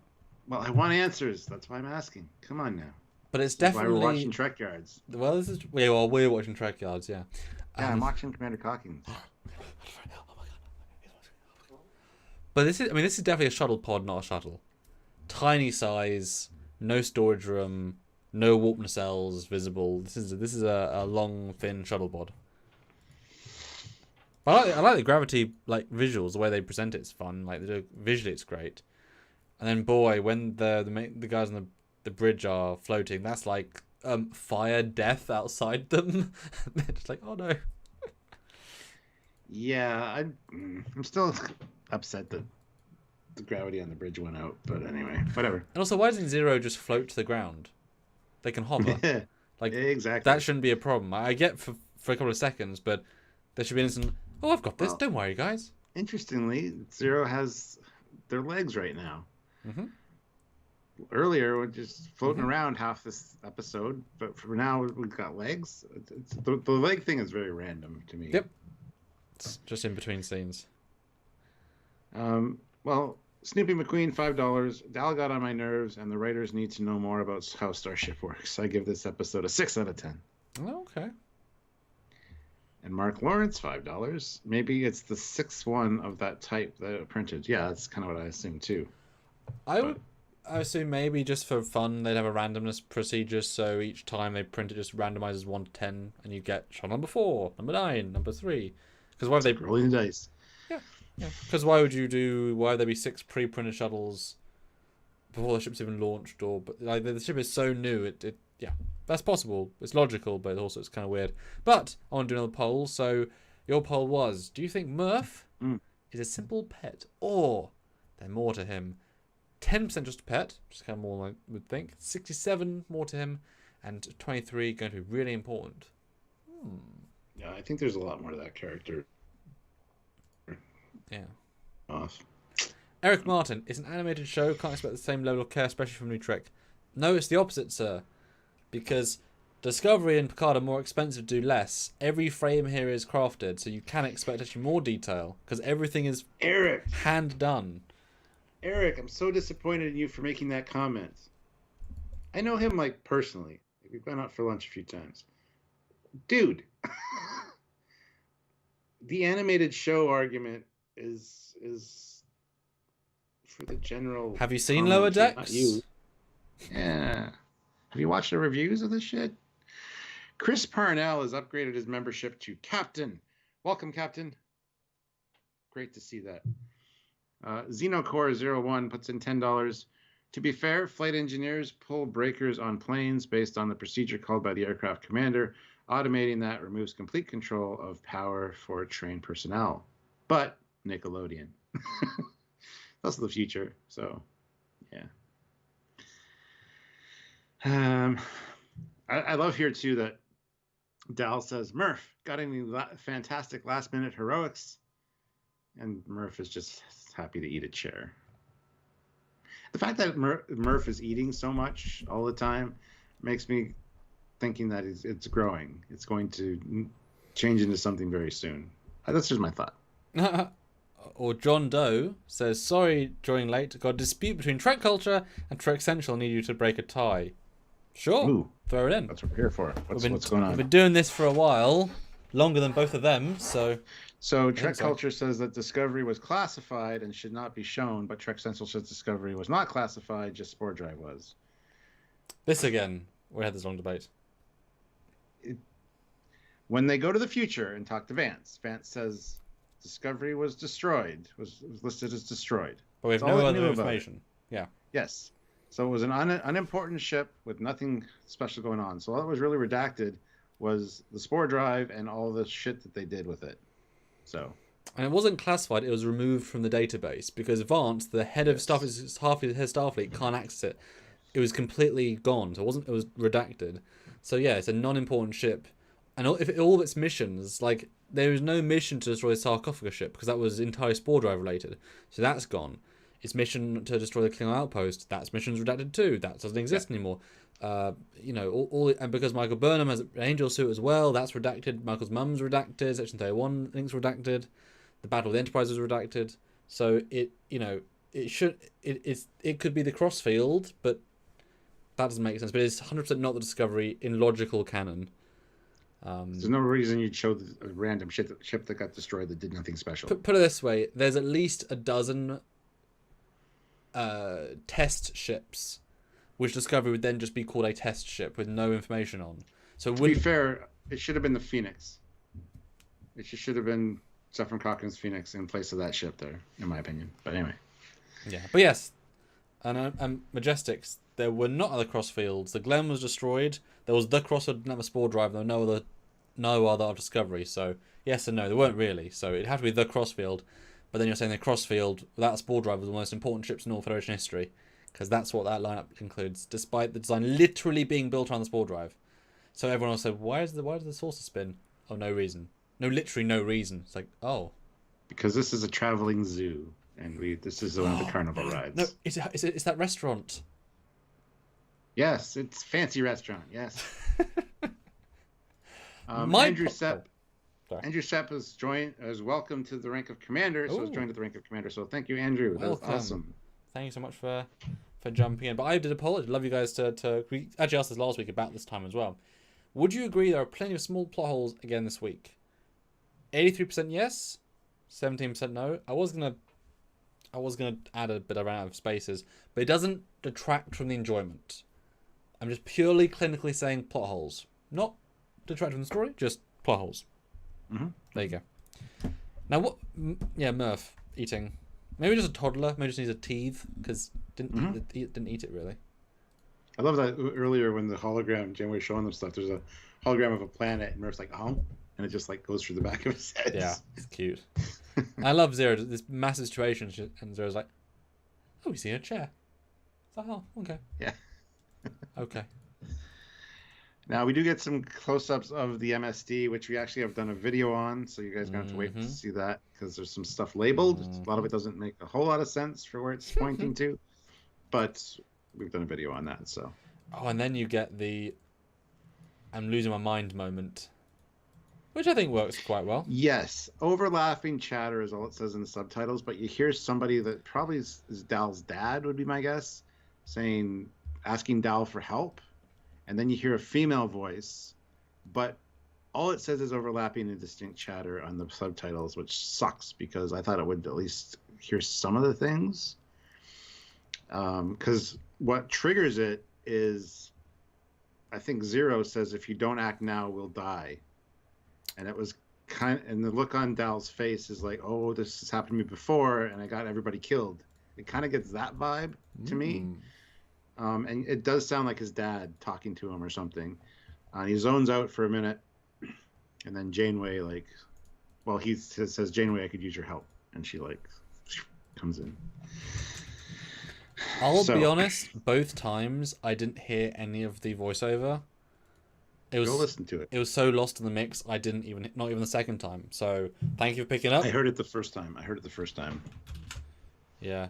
So thanks for picking up on that. I just didn't notice it.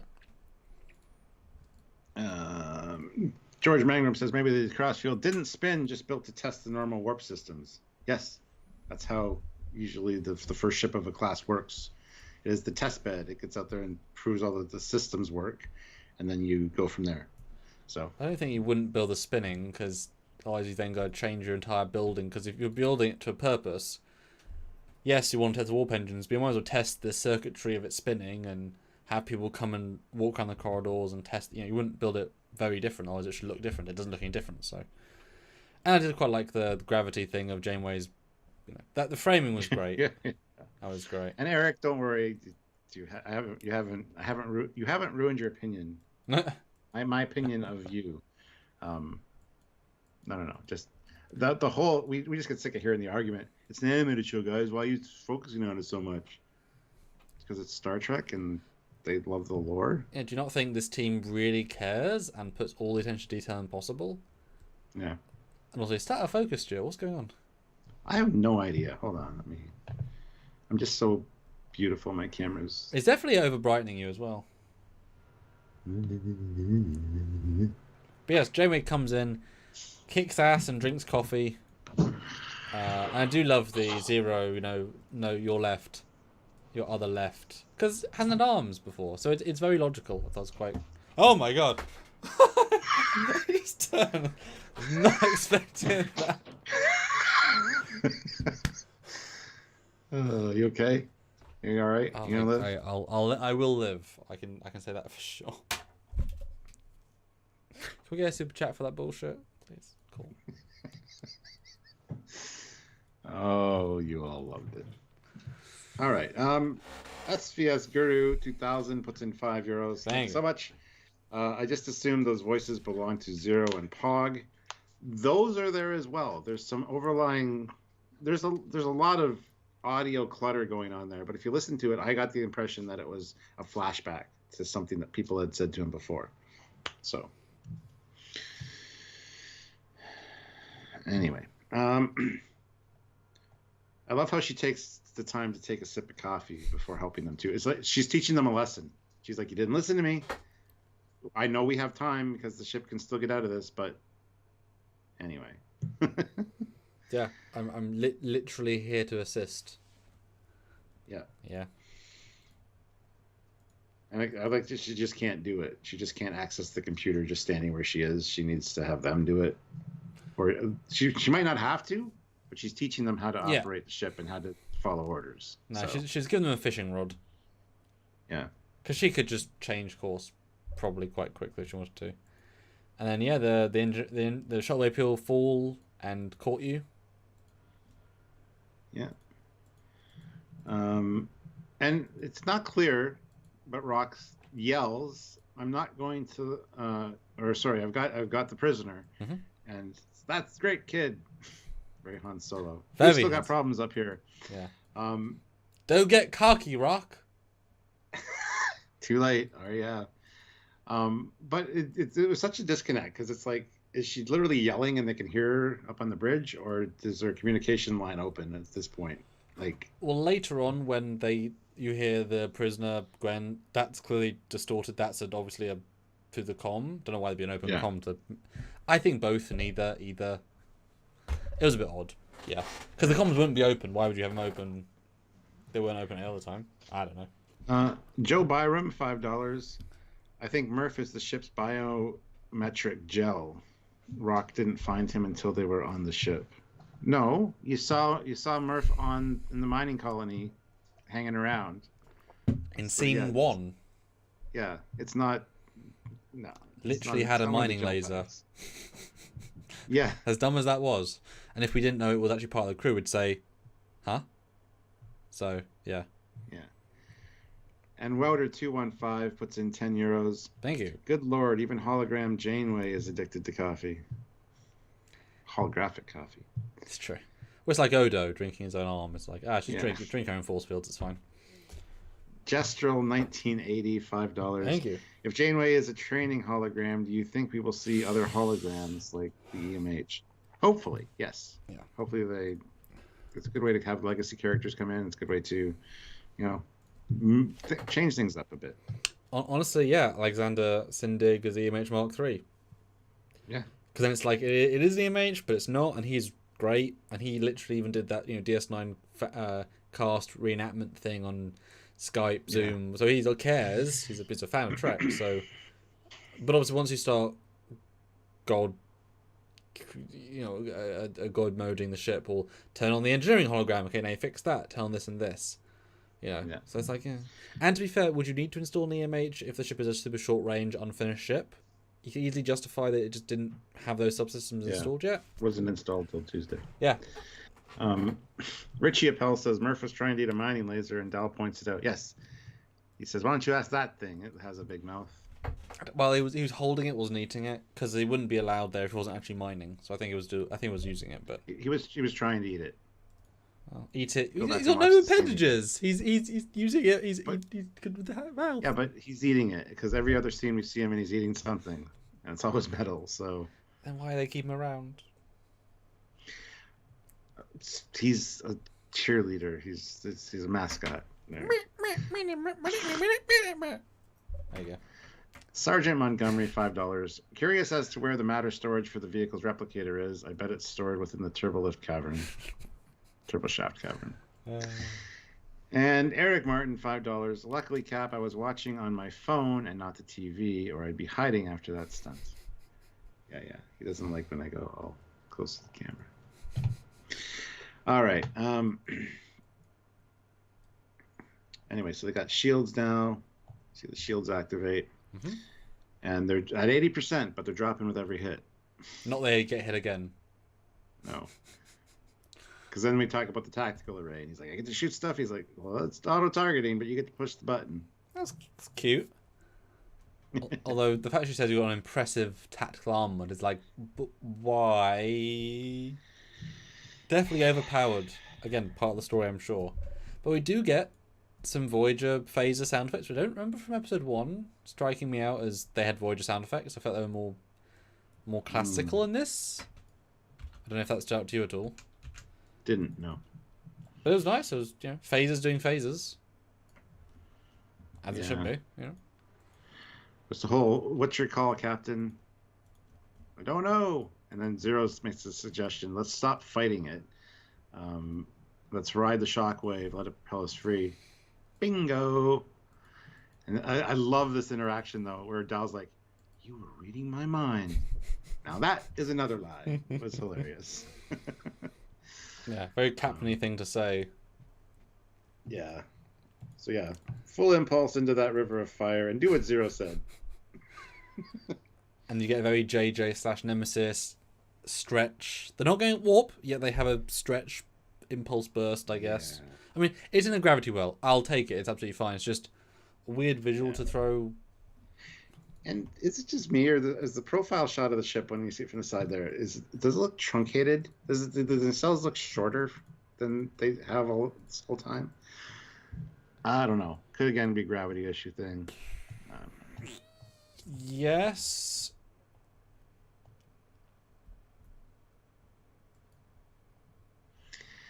Good answer. All right, and then they shoot a plume of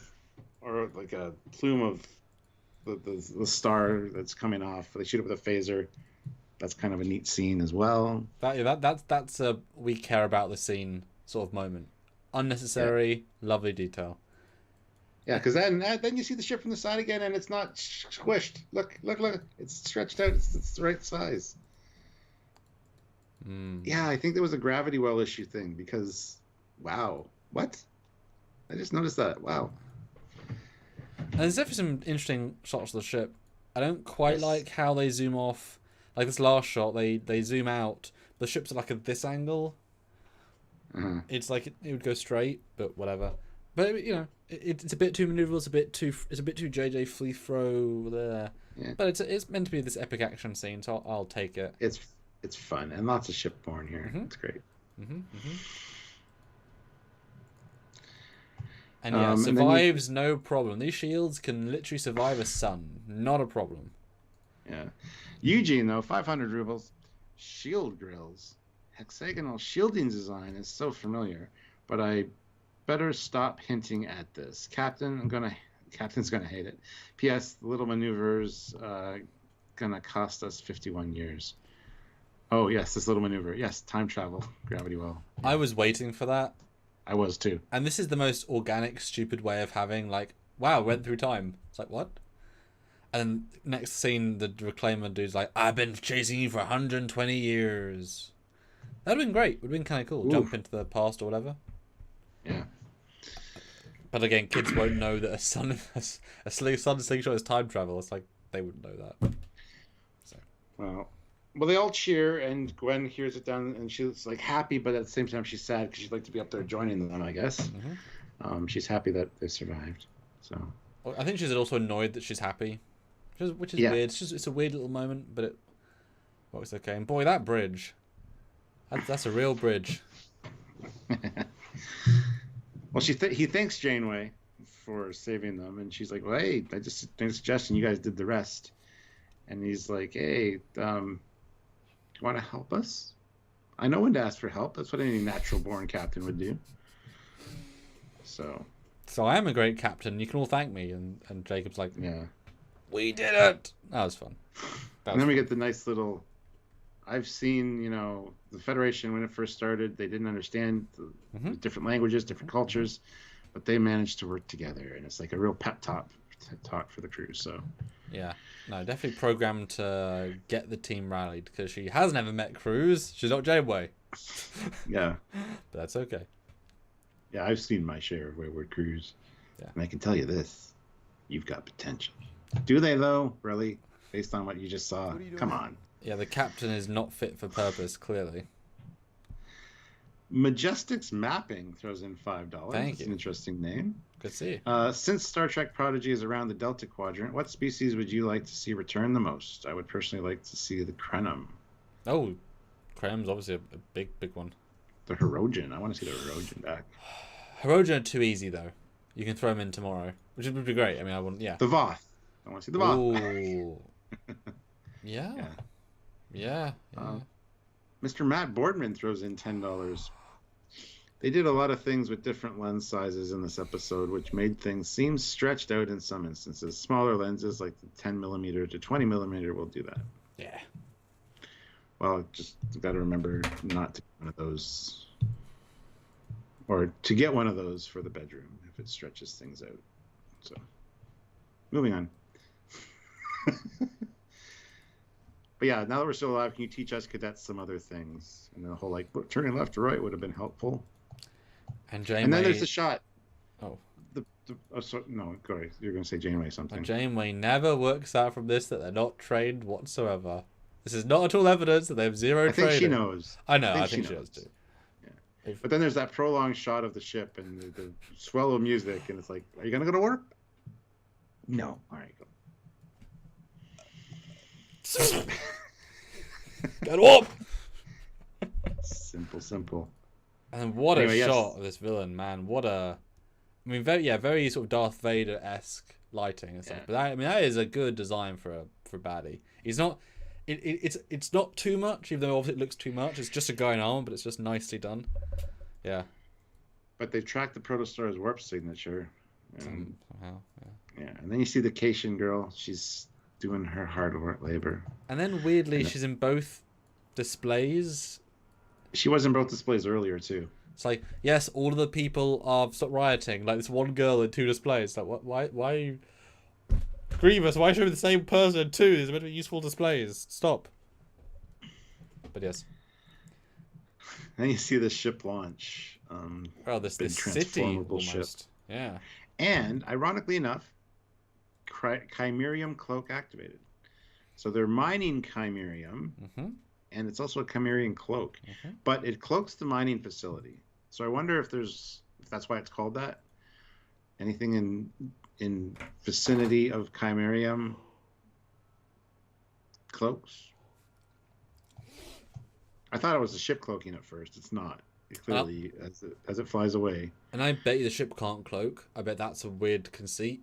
Like you say, you like a chain reaction, the mineral, and it allows you to do that, but the ship can't. Yeah. But the fact that he's cloaking his entire outpost is interesting, because I don't know why he would need to necessarily. I mean, there's no reason to think he has a big fleet or anything. I don't get the sense he isn't. He's just some guy. Yeah. But if this is his only ship, they're not defending the place. But it was a very interesting way of ending the episode. You'd think he'd cloak the ship, you know? And even the last line, I'm coming for you, my progeny. My prodigy. Not prodigy. Progeny. Which means offspring. Yes. It's a cool effect. It's a cool cloak effect. It's very bitty, but it's definitely not. It's not a standard cloak by any means. The ship from the front, if you change the red to green, would look like a bored diamond. Just saying. Yeah. And last note, when in the second shot where the cloak hits most of the big buildings, that looks like a wave of blood. Just how it looks organic. It's really, it's quite, it's good visuals. It's how to keep reinventing the cloak, and they did a good job here. Yeah. And that's it. That's the end of the episode, guys. Boom. Mark Lawrence, $5. Wow. That one Voth that was forced to change his studies to metallurgical analysis could show up because of that ore crystal they were mining. Chimerium. Yes. What's the episode called? Which one? This one. Starstruck. Thank you. All one word, too. But yeah, I mean, all right, so it's time to give our scores, and we're going to hear your scores. If you super chat your score out of 10 for this episode, I will read that when we are done. If you just want to put it in the regular chat, Samuel will read that. Honestly, another 4 likes, get to 125 would be awesome. I think that's doable. And $41 would be fantastic. Yeah, another $41 would be fantastic. I mean, 21's good too, but 41 would be real good. Yeah. And I'll put in one more poll, but I'll finish this one. Would you agree there are plenty of small plot holes in this episode? 80% yes, 20% no. Yep, good. And put one more poll as you start throwing in. Okay. So as I said, yeah, this was not as good as I anticipated. I expected to learn more about the Protostar in this one, but I'm sure we're going to get that at some point. We did get the Federation ships that we saw, TOS Enterprise, which was nice. We got this list, some really, really great stuff. Janeway was awesome. Really liked the hologram Janeway. And Dal kind of figured things out, but was kind of a little bit of an asshole in this episode. So It is what it is. Everybody else was great. We got to see some different parts of the ship, which was fantastic. Like I said, I love that captain's quarters. But yeah, it doesn't. The internals don't feel Star Trek. They feel like other kind of sci-fi's, and it's not an issue. I really like the ship. I really like the look. Everything about this, I'm really enjoying. So, we didn't get as much B plot or time with the villain as we maybe should have. I think they focused on the star a little too much at times. We get it. We're in a dangerous situation, but the visuals for that were great. Like, that's one of the things about this show. The art design is fantastic. So really enjoying everything about it. And yeah, I'm sure Dal, he's just a kid. I mean, he's going to make mistakes. He's going to do stupid stuff like this. I don't hate the character because of it. I just a little let down, a little disappointed. Speaking as a parent, a little disappointed in him in this episode. So, but at least he kind of clues in at the end. So anyway, as far as score goes, I'm going to give this a I'm going to give it a 7 out of 10.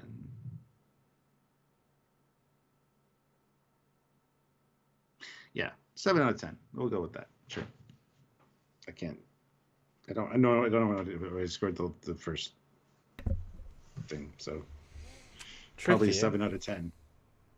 We'll see in 9 weeks. Oh god, we've got to keep... Speaking of, the last day that this is on is December 23rd. Yep, which means our final review will technically be Christmas Eve, but it can't be. We'll do it on Thursday then. We'll do it on Thursday. We'll do the live on Thursday. I guess you'll have to. I guess we'll have to. Figure it out. Figure it out. We might have to push it because we also have Discovery on at the same time. By the way. Yep. Fuck. Around Christmas, things get shifted, so you might have your lives later in the week. But it's Christmas time. People understand that. So, anyway. Oh yeah. I looked up. I counted the calendar. I'm like, the 20. Seriously, the 23rd. It's great if you're not a YouTuber reviewing it for a living, where we rely on this income to literally support us. And since we're spending money on Christmas, to then not earn money in Christmas is really stressful. So, yes. But speaking of, we're 12 or 22 bucks away from, which is close. And some fast scores here, guys. I really want to know what you guys are going to say. Really want to know.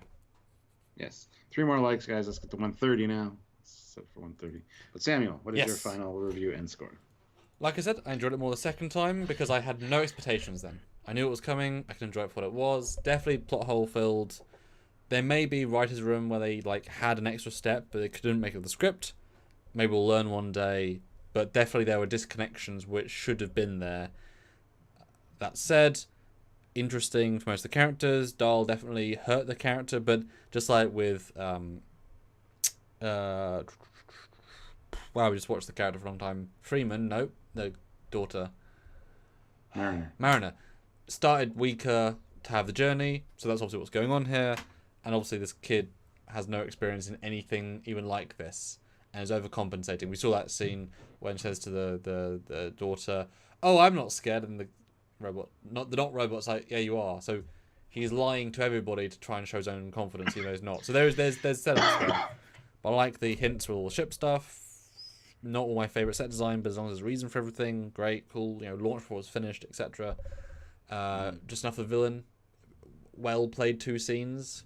Not very Star Warsy, but more JJ. But when you go out that art design and that dynamic, it's hard to avoid it. Some great one-liners. Really, like the script was definitely, I think it's probably its strongest point in terms of, apart from the obvious visuals, but that's always going to be a top-notch thing. They can't avoid that now. Yeah. I think it was weaker than last week, and that's always the poll I did, but that's because last week had so much. So it's kind of hard to... This had so little, relatively speaking. So it's hard to kind of... And last week, part of the enjoyment was what's going to happen next week? Hurry up. Mm-hmm. This week, I'm less excited for it next week. I'm like, well, okay, stuff will happen eventually. Whereas last week, I was like, show me 3. Episode 3. So... That's a good point, actually. Yeah. Now I'm just like, okay, we'll see next week. For me though, it's not a lot less good. Last week I gave it a 7, so I'm gonna give this week a 6.5. Okay. I can't. So I gave it a 7 last week too, then, because I think we were the same. No, you didn't. Oh, okay, good. Do you want to know? No, it's fine. Okay. 7.5. So I'm a little bit less than last week, but I mean it's still enjoyable. But since it was less good than last week, just by that pure metric, it's not much less good, but it's definitely less good than last week, I think, in my brain anyway. But yeah, still fun. I think this one will definitely be a one that you sort of enjoy and move past in the other one. But I did ask the poll though, did you enjoy the episode 1-2 bundle or this episode more? 69% said episode 1-2 more. 31% say this one. Please do vote in that poll. We'd love to see 50 people at least. Give us your thoughts. Well, your score does say you enjoyed this one less, but as we said last week, next week's going to be the one. Hopefully. Possibly, yeah. Possibly. We got a lot of super chats. We're going to get to those real quick. Yes. Let's see. General Grievous, $2. Cloaking effect looks like Stargate Atlantis City. Kinda. Majestic's mapping, $5. A theory could be that she's slowly trying to train them so that she can get the original crew back. Is no one talking about where they are? No one is talking about where they are, and there's no sign that there was ever another crew. There's nothing there's no personal effects left behind. It looks like a brand new off the factory assembly line ship. Really. General Grievous, $5. When Ashoka was introduced, many didn't like her. She grew to be a fan favorite in Star Wars due to character growth. Here's hoping Dal gets better also. Yeah, I remember not liking Snips. Oliver Laverly Farag puts in £5. 7.5. Been enjoying the Star Wars vibes over the past 2 weeks. If next week have phaser swords, I'll be like, I'll allow it. Chris Parnell was trying to get in with the last super chat of £1, but got sniped by Eugene with 1,000 rubles. So thank you. Still not ready to give score. Don't like the design. It's not bad, but it reminds me of JJ and Picard. Characters. Rock is the best. She actually named Rock. Not spelled that way, but yes. Rock okay. Talk. Rock Talk. Yeah. Zero is fine. Dal is very different from episode 1. The rest don't know yet. Dal's not any different from episode 1. He was in the oppressed one escape environment. Now he's in the I'm free. I can do whatever the hell I want. I'm the boss now, bitches. Yep. Yeah. And Premier Miller throws in $10. So thank you so much. Thank you so much. Enjoying where this show is going, and Hollow Janeway's explanation of what the Federation and Starfleet is probably my favorite way that it's been done in all of Trek. Yes, very to the point, very succinct. Just bugs and me. I love how she said the Starfleet is the exploration. Yeah. That was great. That was great. Just bugged me. They misquoted the famous quote by one word. Wow. Yeah. And we've heard that how many episodes of TNG? 210. So we've heard it enough times to know what it is. Yeah. Sergeant Montgomery, $2. 6 out of 10 filler episode. Typical Trek gravitational problem. Don't say it could be filler. It's set up for the ship and the crew and we have to see the rest of this season, and then we can judge it better as for if it's a filler episode. But yeah, definitely not filler. But I think lower expectations, honestly, guys. I think this is gonna be a much slower burn, so don't be thinking that way yet. So go in episode 3 or 4, low expectations, just going for a ride. Don't expect anything huge. I think that might help for the next one. Chris Parnell, £1 with a snipe attempt. And Eric Martin with $2, snipe from the animation hater. Oof. Donnie Pearson says, I love the first episode of Pro. Is that really the short form for it? Pro? I thought it was Prod. I would hope it'd be Prod. PRD would be better. I don't know. Or yeah. But guys, do vote in the poll. We're at 48 votes. I'd love to see 50. Vote now. And 3 more likes. Or forever hold your vote. Exactly. Well, yeah, literally. That poll won't come up again, so yes. And 6 more bucks. That's it. 6, and we are a happy chapper. Happy campers. Yeah. Chris Parnell puts in £2. He's trying. And currently has the last super chat slot. So there you go. Another $6 would be great. Cool, Stuart. I love how he took 2 hours about 24 minutes. Yeah, I didn't think we would talk this long about this episode. Didn't think so either. Good stuff. Yeah, here we are. Here we are. Although it's only Want to read some of the non-super chat scores? I do. Thank you for reminding me. Well, it's only 11 for me, so I was like, oh, we're going an hour and 9. Nope. Nope. But yes, non-super chat scores. We've got 7 out of 10, 7, 8.6, 7.5, 9, 6, 8.5, 8, 8.5, 6.5, 6.5, 7. That was a quick catch up. So yeah, all about the same, give or take. Mm-hmm. Yeah, I think it wouldn't. Prodigy. I think it wouldn't. It's abbreviated to PDJGY. That hurts in the brain. Well, that's a different acronym to the like that wouldn't be on a ship. You know, their ship shirt wouldn't be Prodigy. It'd be Pro, or that's not how that works necessarily. Well, TNG's the next generation is TNG, so I mean, yeah, I don't know. Majestic's mapping puts in $2. Snipe, do you think we'll see them arrive at Earth? Maybe at the end of the series. I say series, not season, but series. Possibly. And like I said, it'd be cool if it just naturally evolved into the Starfleet Academy show where they're like the experienced cadets, but they're still got to go through Starfleet Academy. Yeah, we jumped to the Picard era, and they're all now like 20. Wouldn't take much. They're behind Mars. Chris Parnell, £2 with a snipe. You know, I actually think they could go to Earth.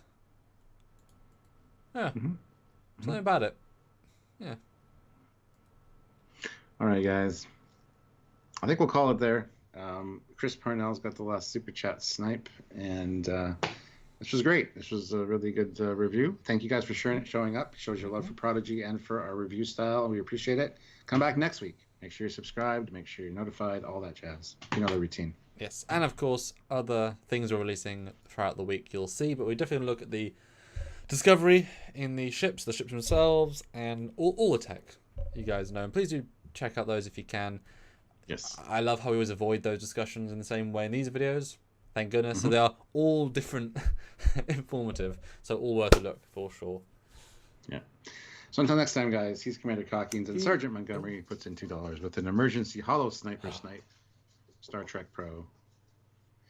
But anyway, he's Commander Cockings. He's Captain Foley. And General Grievous snipes in with $1 to end it off. Good job there, Deadlock, whatever your name is. We never say it. We just say Star Trek.